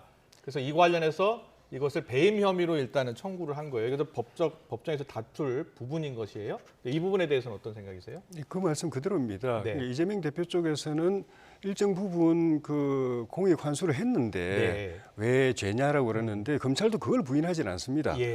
그 공익 환수 금액이 문제인 거예요. 예를 들면 한 5천억을 그 환수를 해야 그게 원래 성남시의 몫인데 그걸 환수를 해야 될 책임이 있는데 한 1,몇백억만 환수하고 나머지는 민간에게 줬다. 그럼 민간에게 준 만큼이 거의 배임인 거죠. 환수한 것까지 배임이라는 게 아니고 환수한 건 그거 잘한 거고 그러니까 나머지 부분에 그 부분에 범죄가 성립한다는 얘기죠. 당시에 좀 되돌아가 보자고요. 이 사건이 있었던 2013년 이 상황은 짧게 얘기해 주시고요. 부동산 침체기였고요. 부동산에서 이런 소득이 대장동에서 이만큼의 소득이 날지 몰랐어요. 네. 그래서 1차 환수 금액이 4,600억이었고요. 네. 보니까 돈이 더 올라. 물가가 오르고 부동산 값이 올라. 그래서 1,200억을 추가로 부담하는 거예요. 예. 그런 사실들을 왜 놓치고 있냐 말이죠. 알겠습니다. 네. 이 재판 과정에서 또 치열하게 법리인 논쟁이 또 있어야 될 대목인 것 같습니다. 자, 구속영장 청구가 됐기 때문에 체포동의안이 국회로 넘어올 가능성이 높아진 겁니다. 첫 본회의가 예정돼 24일 보고될 것으로 전해지고 있는데요. 이재명 대표 체포동의안 당론 채택 여부와 관련해서 민주당 내에서도 조금 다른 목소리가 나오고 있어서 듣고서 이야기 더 나눠보겠습니다. 헌법과 국회법에도 국민의 대표자로서 소속 정당의 의사에 기속되지 아니하고 양심에 따라 자유롭게 투표한다라고 돼 있다. 이건 법에 위반되는 거다라고 계속해서 말씀을 드렸습니다. 네. 28명의 그러면 찬성표가 나올 가능성도 진짜 있다고 보세요? 그건 배제할 수 없습니다. 김건희 여사에 대한 수사는 전혀 이루어지지 않고 박상도 50억 뇌물에 대해서는 무죄가 나올 정도의 부실 수사가 일어나고 하는 이런 검찰의 정치 행태를 보면서 네, 이것은 정치 탄압이고 정적 제거라고 분명하게 규정을 해놓았기 때문에 토론하는 과정 속에서 뜻을 모아가지고 부결시키는 쪽으로 모아지지 않을까. 결론은 나지 않았지만. 자, 이제 조홍천 의원하고 이제 박창대 의원의 생각이 좀 다른 것 같아요. 조홍천 의원은 뭐 배제할 수 없다. 28명의 찬성표가 나올 가능성도 진짜 있느냐라고 물었더니 뭐 배제할 수 없다라는 자신의 생각을 밝혔고요. 박찬대 의원은 또 그렇지 않다. 뭐 이렇게 이야기를 하는 것 같아요. 실제로 이제 친명계 의원들은 뭐 당론을 결정할 필요도 없는 사안이다 이렇게 보고 있는 건데 당내 여러 가지 이야기가 있어요? 아니요, 오늘 뭐 4시에 의총이 열리는데 전체적인 제가 알고 있는 분위기는 물론 조홍천 선배님 같은 의견도 있지만 전체적으로는 굉장히 말씀드린 대로 민주당에 대한 탄압과 야당 당대표에 대한 모욕주기식 수사 그리고 무리한 기소에 대한 무리한 구속영장 청구에 대한 분노가 차 있어서 자연스럽게 저는 부결될 거라고 봐요. 그리고 현재 당 지도부 의견은 굳이 안건으로 부결을 뭐 당론으로 정하는 안건을 부의하지는 않을 것 같아요. 근데 이제 어쨌든 지금 이게 기소 내용을 보면은 뭐 하나만 걸려라는 식의 기소잖아요. 뭐 마구 기소를 남발했단 말이죠. 그래서 10개 걸어가지고 그중에 하나만 걸리면 되지 뭐 그럼 유죄지 뭐 이거 아닙니까? 그런 상황에 대해서 그런 상황을 보면서 대선 자금이나 또 뇌물죄는 빠졌단 말이죠. 그런 거 보면서 우리 의원님들의 분위기가 자연스럽게 부결로 모여지는데 저는 그냥 그대로 그러니까 자유투표를 하더라도 부결로 갈 것 같은데 저는 제 개인적으로는 어떤 민주당의 결의와 각오 혹은 어떤 향후에 전개될 어떤 상황에 대한 대국민적 저항과 그 결집 이런 걸 위해서는 당론으로 채택해도 나는 괜찮지 않을까 이런 생각 갖고 있습니다. 노웅래 의원 체포동의안 역시 작년 12월 28일 날 이제 본회의 상정됐는데 부결됐잖아요. 역시 그때도 이제 자유투표를 했던 거죠. 그렇습니다. 그래서 저희가 보니까 반대가 161표 나왔더라고요. 찬성이 101표. 그래서 이재명 대표도 체포동의안이 넘어와도 전체로 정치권에서는 부결 가능성이 더 높다 이렇게 보고 있는 것 같아요. 그런데 지금까지 그 말로 하는 것하고 실제 행동이 좀 모순인데 말로는 좀 전에 말씀드린 대로 뭐 이재명 대표 본인도 그렇고 민주당도 그렇고 이 대표는 잘못한 것 없다. 다 뭐 검찰이 소설이고 또 조작이다. 법원에 가서 다투면 이게 다 뒤집어질 거다. 이렇게 이야기하면서 정작 법원 재판의 첫째가 구속 영장 심판 재판인데 그 자체를 지금 안 받으려고 하잖아요. 진짜로 조작이고 소설이고 그 검찰은 그렇게 했지만 판사는 그렇게 재판 안 할 거다. 다 그 조작이고 소설인 걸 다 밝혀서 무죄 내릴 거다라고 믿으면 진짜로 본인 말대로 그렇게 믿는다면 첫 번째 재판이 이건데 구속영장 재판인데 왜 그거 안 나갑니까? 나가서 기각당해가지고 집으로 편하게 돌아오시면 되는데 안 나가려고 하잖아요. 그다음 또 하나는 동료 의원들을 또 못 믿는 것 같아요. 진짜로 동료 의원들도 본인처럼 이거는 우리 당 대표에 대한 탄압이고 정치 탄압이고 그 탄압을 위해서 검찰이 없는 사건을 지금 만들어낸 거야라고 동료 의원들도 그렇게 생각한다면은 당론이고 뭐 할 필요 없습니다. 자유롭게 투표하세요라고 하면 다 기각될 텐데 지금 당론 이야기가 나오는 게 그 못 믿어서 아니 그런 것 아닌가? 아까 말씀드린 대로 조 선배님, 조 의원님 말씀드린 대로 당론으로 이걸 당론으로 부결하자라고 하는 안건은 부의되지 않을 것 같아요. 아, 그랬습니까? 자유투표에 맡길 것 같다고요. 알겠습니다. 그러니까 그거는 무슨 얘기냐면 예. 우리 당의 의원들, 소속 당원 의원들의 의지를 믿는 거지요. 네. 그러니까 지난번에 아까 노웅래 의원 건도 161건에 대한 그 부결이 예, 부결표가 나와서 부결되지 않았습니까? 그걸 믿는 거죠. 예. 그래서 안건을 안 할 거다라는 거고, 다만 저는 개인적으로 예. 민주당의 어떤 결의와 각오를, 그리고 이후에 벌어질 저항의 어떤 그 각오 수준을 보여주기 위해서 당론으로 채택했으면 좋겠다는 게 제 개인 의견이라는 겁니다. 자, 절차법 볼게요. 국회법 제26조에 보면 이제 법원에서 체포동의 요구서를 이제 정부에 보낼 겁니다. 그러면 이제 정부에 보내면 국회에 이제 체포동의 요청을 하겠지요. 그러면 이제 제적의원 과반 출석에 출석의원 과반이 찬성하면 이제 가결이 되고, 반대가 더 많으면 당연히 부결이 되는 것이고요. 저 절차를 보면은 네. 정부는 그냥 국회에 전달만 하는 역할이고, 예. 결국 핵심은 판사가 법정에 나오세요. 그렇죠. 그래서 실제 심사를 받으세요. 이 대표 당신 이야기 억울하다고 그러니까 당신 이야기 들어보고 그 당신 말이 맞으면 내 기가 갈 테니까 저를 믿고 오세요라고 하는 건데 지금 그거 안 하겠다는 거잖아요. 부결이 되면 바로 이제 불구속 기소할 가능성이 높다 이렇게 많이들 그럼요. 보더라고요. 예. 예. 그런데 이재명 대표가 최근에 이제 단일 대우 이야기 많이 하잖아요. 네. 그래서 보면 이제 김종민, 이원우 의원 같이 비이재명계 의원들도 잇따라 만나는 것으로 전해지고 있고요. 일부 의원한테는 직접 전화도 해서 만나자라고 이야기를 했던 것 같더라고요. 김원희 의원님도 네, 저도 연말에 만났습니다. 따로 만났습니까? 그러니까 초재선 의원들을 연말부터 계속 쭉 만나면서 소통을 해왔던 걸로 만나면 알고 주로 있고요. 무슨 얘기 하십니까? 저 지역의 어떤 여론이라든지 네. 혹은 우리 민주당이 어떤 일을 해야 되는지 뭐 이런 얘기들을 주로 묻죠. 그래서 민생에 대한 얘기들을 주로 많이 나누고 있고요. 그래서 워낙에 이제 그때부터 이제 그 민생 경제가 어려워졌던 시기잖아요. 네. 그다음에 가스비 문제라든가 이런 게 이제 막 내포되고 있을 당시여서 그런 얘기들, 그래서 우리가 민생을 돌봐야 되는데 그러지 못하고 있는 처지, 뭐 이런 것들에 대해서 이제 얘기하고 했었고요. 뭐 최근에 민주화의 길 모임에 참석했다든지, 뭐 김종민, 기동민, 뭐 이원석 선배들 쭉 만나는 것 같아요. 저는 너무 당연한 거 아닌가, 당대표가 그렇게 만나서 이 의견을 청취하는 거는. 그리고 그 과정에서 뭐 소견 얘기도 좀 하고 하겠죠. 좀 도와달라는 얘기도 하고 함께 하자라는 얘기도 하겠죠. 그는 당대표로서 뭐 이런 일이 없더라도 당연히 당대표로 했어야 될 임무 아닌가 이런 생각합니다. 조혜진 의원께서 아무 죄가 없다면 직접 뭐 법원에 가서 영장실질심사 받으면 당연히 풀려나지 않겠냐, 가서 받으면 되지 않겠느냐 이렇게 이야기하셨거든요. 거기에 대해서는 어떤 생각이세요? 저는 그냥 김건희 특검으로 돌려드릴게요. 김건희 여사님에 대해서는 왜 조사 안 해요? 네. 그러니까 이재명 우리 당대표에 대해서는 300여 차례 어떤 수색 영장과 그다음에 3차례 쪼개기 소환까지 했으면서 그 질문은 제가 또 한번 드릴게요. 왜 조혜진 의원 아무것도 안 질문에 대해서 하냐고요. 한번 답 좀 해주세요. 그래서 저는 당연히 우리가 야당인데 이러저렇게 해서 검찰이 이렇게 들어오는데 막 무리하게 엮어서 이렇게 들어오는데 뭔가 문제가 있어서 저러는가 보다. 그럼 가서 출두하셔가지고 해명하고 오세요. 우리가 기다려 드릴게요. 이게 그러면 당원의 도리입니까? 야당 의원의 모습입니까? 과거에 말도 안 되는 박정희, 전두환, 노태우 시절에 말도 안 되는 일로 야당을 탄압했을 때 정치 탄압, 야당 탄압이기 때문에 제1야당 대표가 이 법정에 영장실질심사에 가는 것조차 막아야 한다라는 당연하죠. 거죠.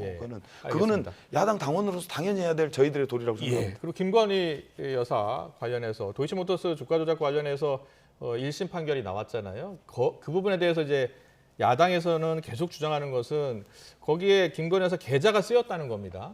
주가 조작에. 그래서 그러니까 당연히 김건희 여사를 불러서 조사해야 되는데 왜 조사 한번 하지 않느냐라는 질문이에요. 거기도 답을 좀 주셔야 될 것 같아요. 조사는 지난번 문재인 정부 때 다 했습니다. 말 그대로 탈탈 털어서 조사하는 바람에, 왜냐하면은 김건희 여사가 진짜로 주가 조작을 한 혐의가 있고 기소를 당하고 재판을 받으면 정권이 민주당 그냥 한 번 더 이재명 대통령이 됐을 거거든요. 그러니까 탈탈 털었는데 나머지 사람들은 다 혐의가 드러나가지고 기소했는데 김건희 여사는 기소도 못했어요. 이번에 검찰에서요. 그 얘기를 했어요. 하나만 말씀드릴게요. 검찰에서 공판에서 이런 얘기를 했어요.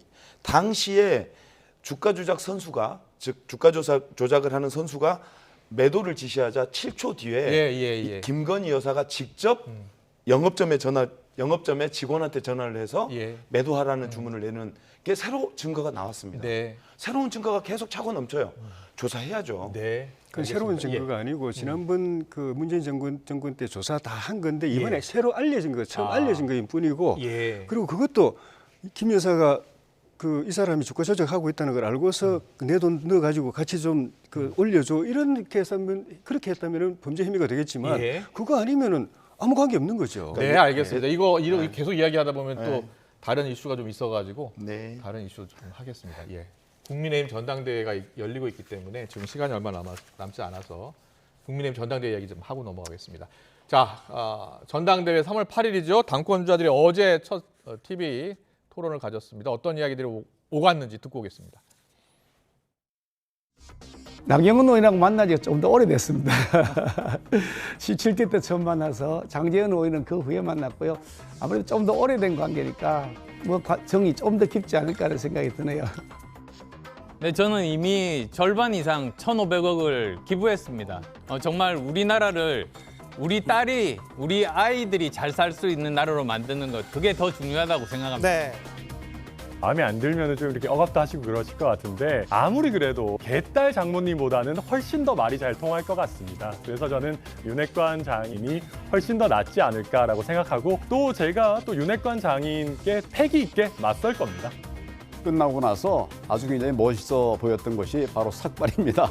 둘 다 어려운 일이죠. 참 하기 힘든 일이지만은 그러나 하여튼 이제 국민들과 소통하는 의미에서 제가 삭발을 들었습니다. 앞으로 이런 일 없기를 바랍니다.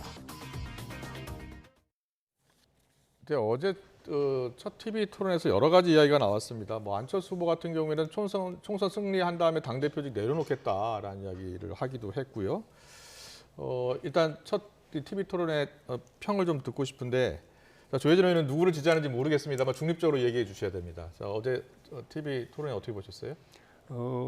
TV 토론하고 이제 연설 이제 이런 정식 공식 선거운동 시작되기 전에 사전에 이제 서로 잽을 주고받고 공중전을 할 때 좀 분위기가 상당히 염려스러운 분위기로 갔는데 그거에 비하면은 좀 이제 조금씩 좀 차분해지는 것 같고. 누가 제일 잘한 것 같습니까? 솔직하게 말씀해 주세요. 그분이 제일 잘하신 것 같아요. 누구요? 그분요. 하여튼 밸런스 게임을 비롯해서 이렇게 재밌는 순서도 있고 잘한 해서. 것 같다는 정도는 얘기하실 수 있는데. 알겠습니다. 중립을 좀 지키기 위해서 하시는 것 같아요. 상대당이니까 더 잘 얘기하실 수 있을 것 같아요. 저는 하여간 다 똔똔이 같아가지고요. 비슷하다고요? 그래서 저는 사실 이번 국민의힘 전당대회에서 국민의힘 당대표 후보는 안 보이고 윤심하고 윤핵관만 보여가지고 그렇습니까? 거기에 나경원, 유승민 찍어낸 거 그다음에 또 갑자기 개 논란이 벌어졌어요. 겁먹은 개가 많이 짖는 법, 개가 짖어도 기차는 간다. 이런 논란밖에 없어서 대한민국의 여당의 전당대회인데 당대표를 뽑는 선거인데 대한민국의 미래에 대한 얘기는 한마디도 없고 윤심 얘기만 있어서 참으로 걱정이다 이런 생각을 했죠. 알겠습니다. 자, 연대 가능성 이야기 좀 한번 여쭤볼게요. 김기현 의원과 황교안 의원 이제 결선 투표를 간다면 지금까지 여론조사 결과를 보면 이제 김기현 의원, 안철수 의원의 2강이잖아요. 양강이잖아요. 그래서 양강 이제 결선 투표를 만약에 간다면 김기현, 황교안, 안철수, 천하람 이렇게 연대 가능성 이야기가 보도에서 나오고 있는데 그럴 가능성이 있다고 보세요?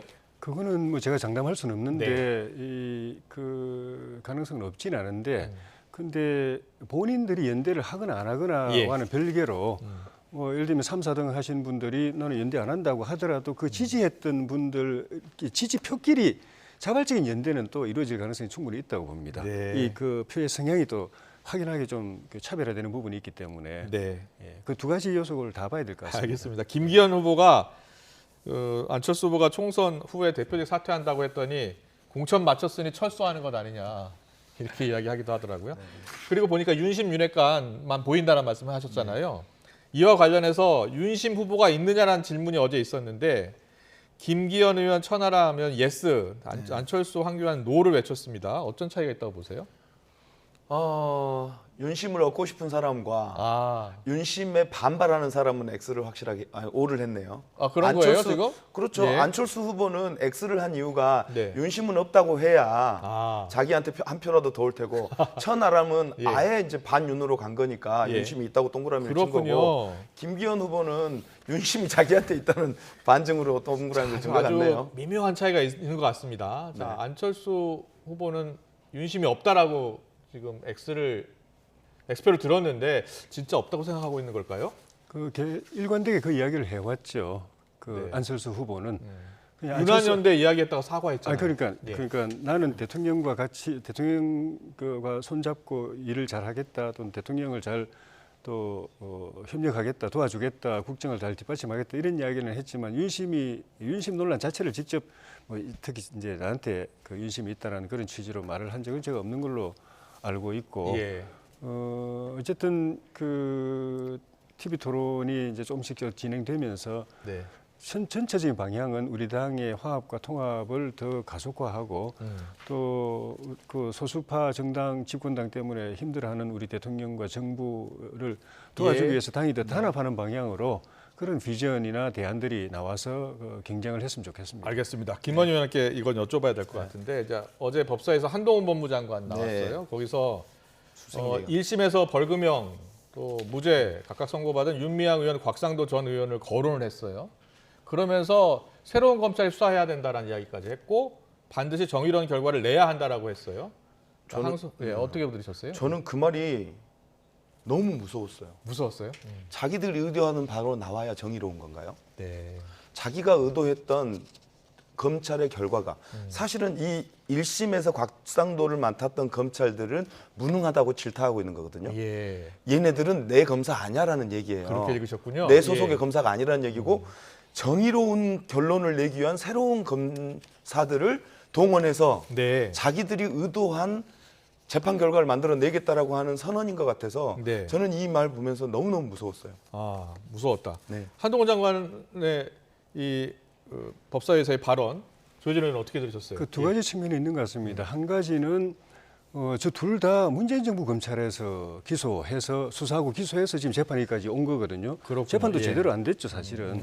근데 둘 다 결과가 국민들로부터 엄청난 지탄을 받고 있는데 민주당에서 그 둘 다를 지금 정부로 공격하는 겁니다. 검찰도 지금 검찰을 공격하고 법원도 김명수 법원인데 윤석열 법원이라 사법부라고 표현하면서 윤석열 대통령이 지배하는 사법부가 저런 엉터리 재판을 한 것 같이 지금 하고 있으니까 그게 아니라는 걸 분명히 지난 정부 문재인 정권 때 그 검찰이 수사해가지고 이런 부실 기소를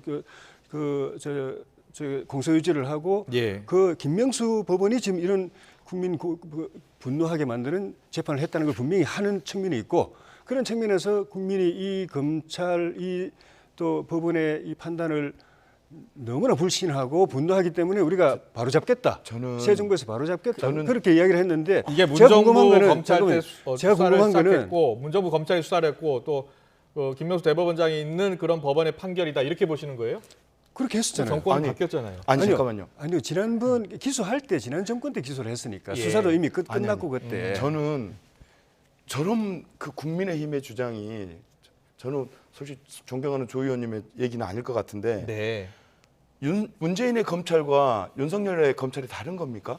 그들이 적용하는 법이 다른 겁니까? 같은 법을 가지고 수사를 했고 조사를 했고 기소를 한 거 아닙니까? 근데 어느 검찰은 문재인의 법을 적용했고 어느 검찰은 윤석열의 법을 적용한 겁니까? 그러면 과연 이들이 하는 검찰이 하는 수사는 공정한 겁니까?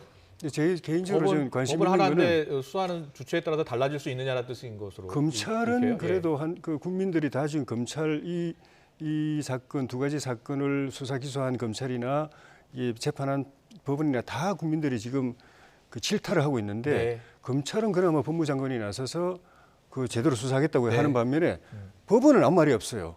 법원 수장인 김명수 대법원장은 아무 말이 없어요. 김 대법원장도 한마디 해야 되는 거 아닌가 싶어요. 알겠습니다. 오늘 시간 관계상 정치권 이슈 여기까지 들어야 하겠습니다. 조혜진 국민의힘 의원, 김원희 민주당 의원과 함께했습니다. 잘 들었습니다. 감사합니다. 고맙습니다. 고맙습니다.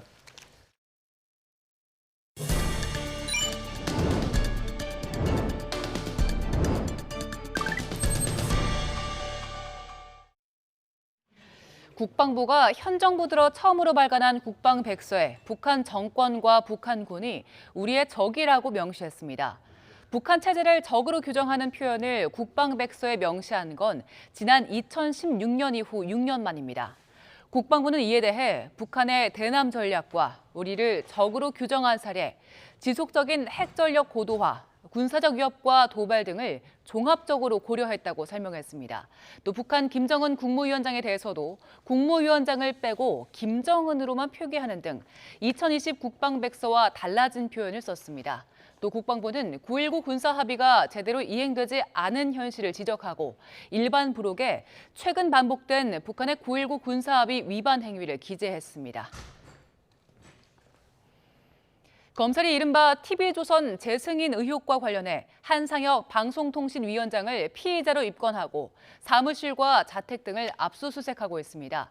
서울 북부지검은 한상혁 위원장이 지난 2020년 TV조선 재승인 심사 과정에서 부당하게 지시한 정황을 포착하고 직권 남용과 위계에 의한 공무집행 방해 혐의로 한상혁 위원장을 입건했습니다. 또 오늘 오전 9시 반부터 경기 과천시에 있는 한 위원장의 사무실과 자택, 김모 비서실장의 사무실을 압수수색하고 있습니다.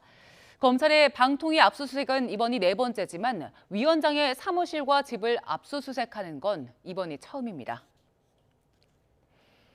강원도 춘천에서 실종된 초등학생이 엿새 만에 충북 충주에서 무사히 발견된 가운데 현장에서 체포된 50대 남성이 피의자로 전환됐습니다.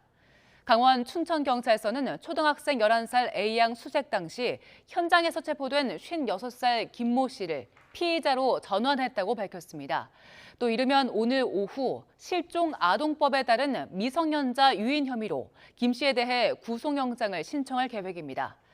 SNS로 A양과 대화를 주고받았던 김 씨는 A양을 충주로 오게 한 혐의를 받고 있는데 그 이유에 대해선 조사 당시 별다른 언급을 하지 않은 걸로 알려졌습니다.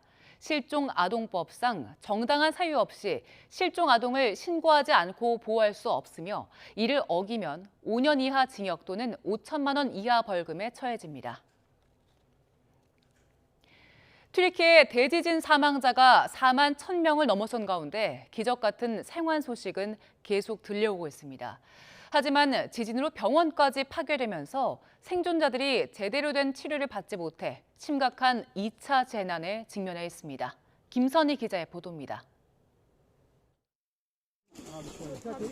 구조대원들이 들것에 실린 생존자들을 황급히 실어 나릅니다.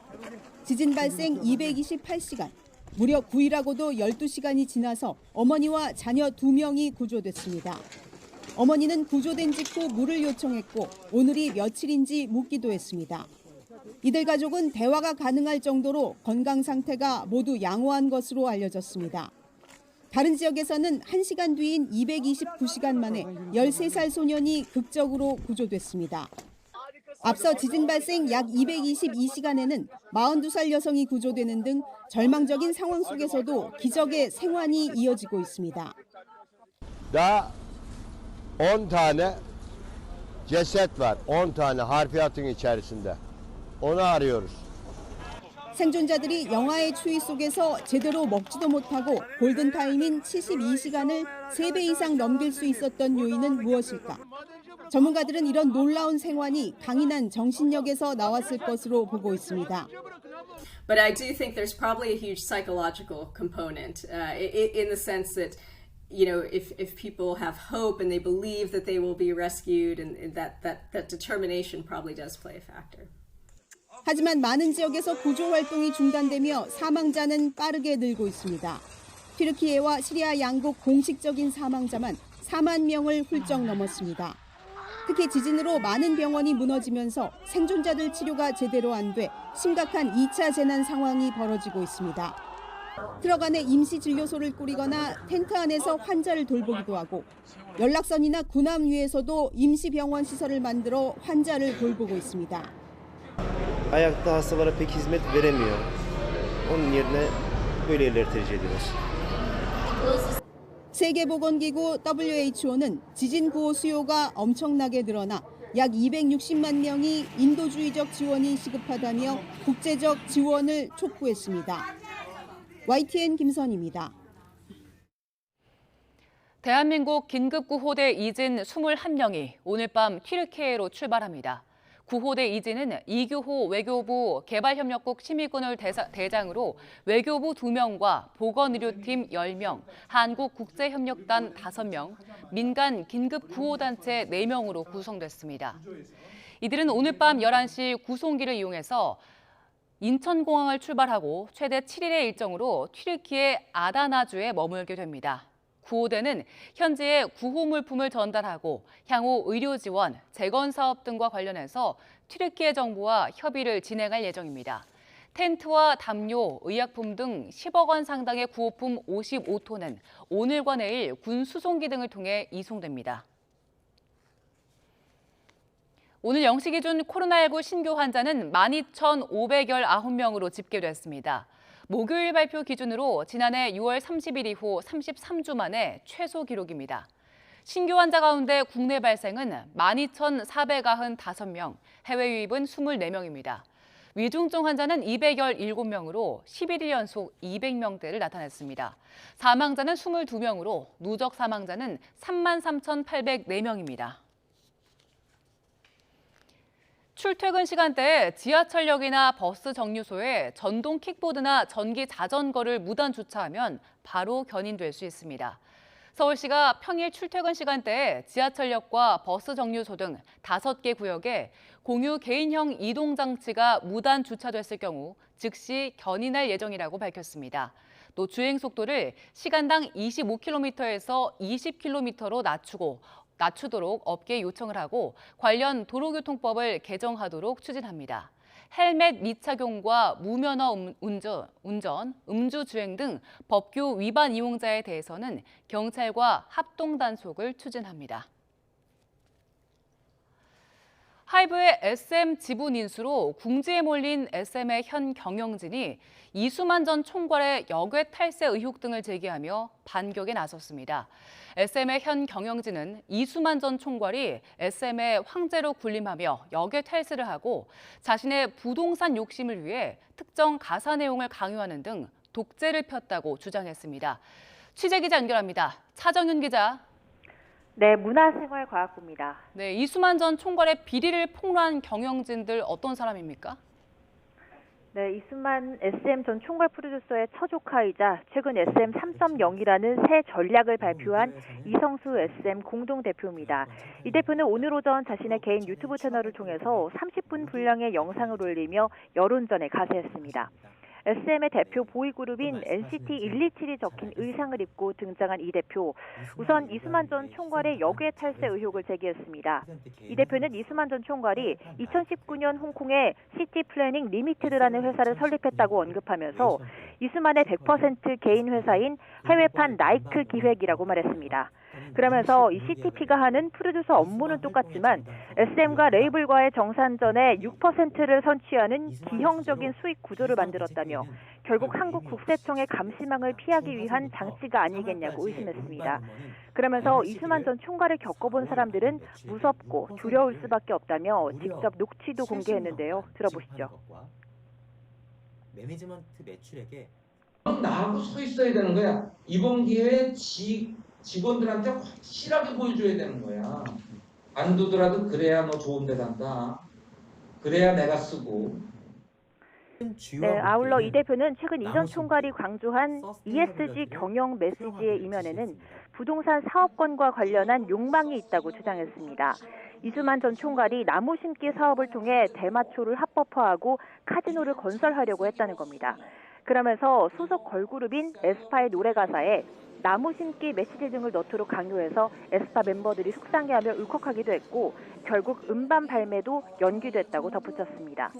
이 대표는 그 이외에도 이수만 일가를 위해 희생당한 자회사와 측근 등 14가지의 목차를 공개하며 추가 폭로를 예고한 상태입니다.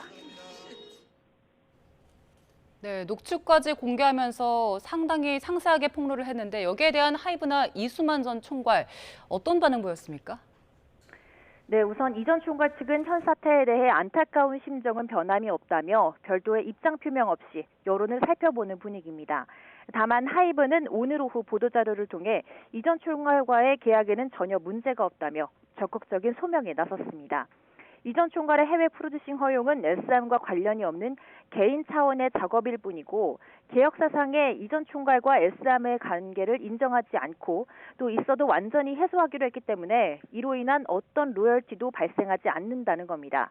또 이성수 대표가 문제 제기한 해외 법인에 대한 세부적인 조사를 진행하고 만약 문제가 있다면 이를 승인한 SM의 내부 주체가 누구였는지 검토하겠다며 역공에 나섰습니다.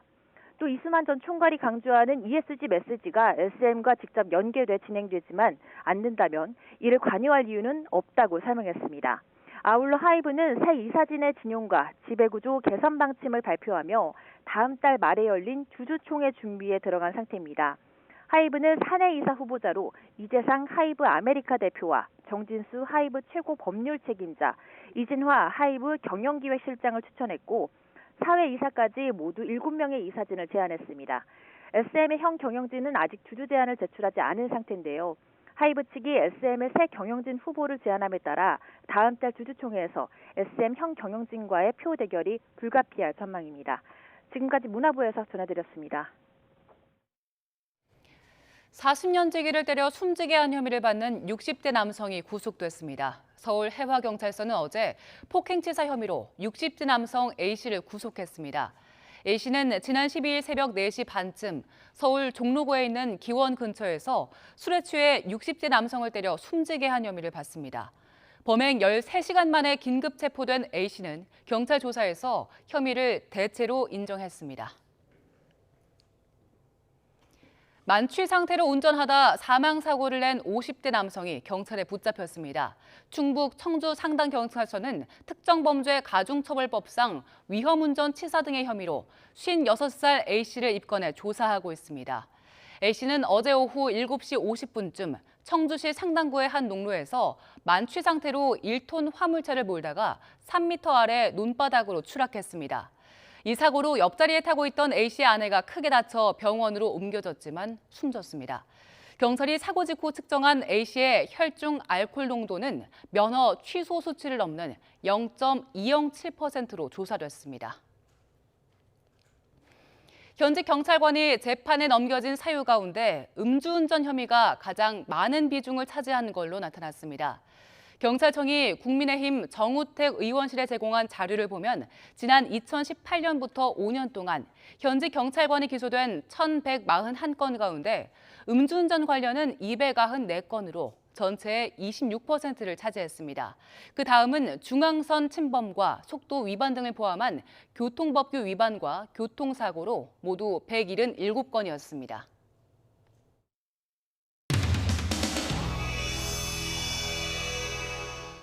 비난보다 무서운 게 바로 냉소와 무관심 이런 말이 있습니다. 신영복 존경한다고? 안철수는 문재인과 동료인가? 뭐 이런 것도 있습니다. 사실 사람이 죽었는데 거기 가서 너 잘 죽었다 이렇게 말할 수 없지 않습니까? 너 잘 죽었다 이렇게 말할 수 없지 않습니까? 그래서 거기 망자에 대한 그런 마음을 그냥 표현한 것뿐이고요.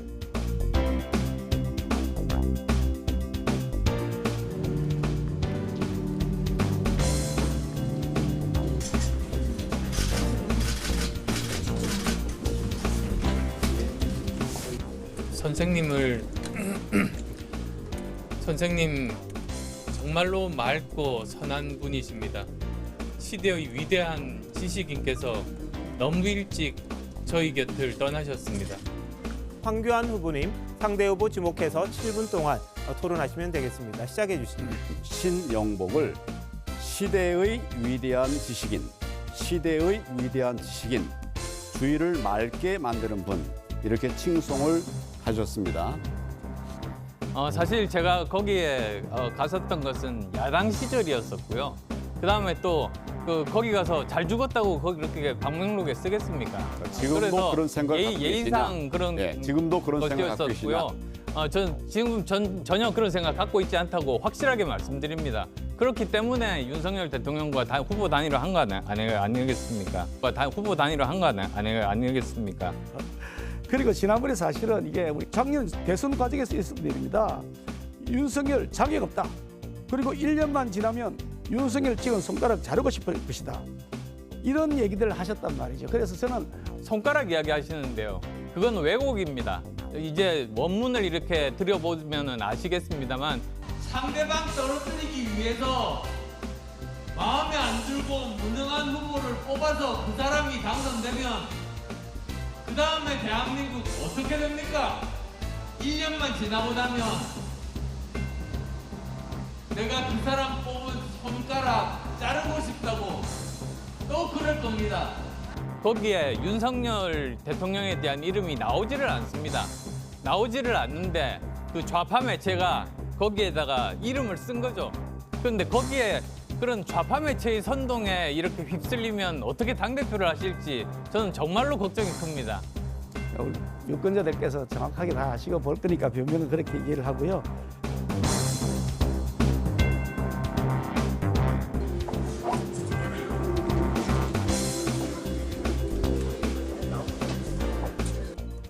낡은 정치 바꾸겠다는 제 말씀에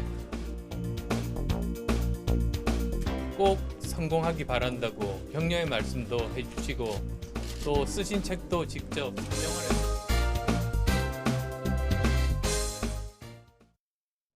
오늘은 전국이 대체로 흐린 가운데 곳곳에 약하게 빗방울이 떨어지거나 눈이 날리고 있습니다.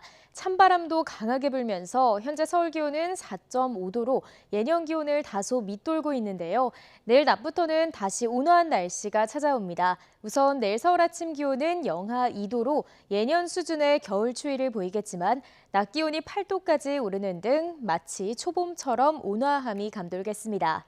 내일은 전국 하늘에 구름만 많이 지나겠습니다. 다만 대기가 정체되고 중국발 스모그가 유입되면서 수도권과 충청은 종일 대기질이 탁하겠고요. 또 동해안과 제주도 해안에서는 너울성 파도가 높게 일겠습니다.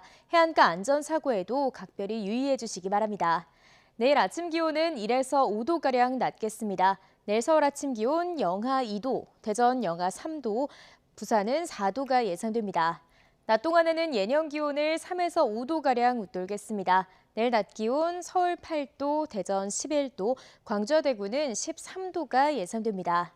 다가오는 주말과 휴일에는 전국에 또 한 차례 비나 눈이 내리겠습니다.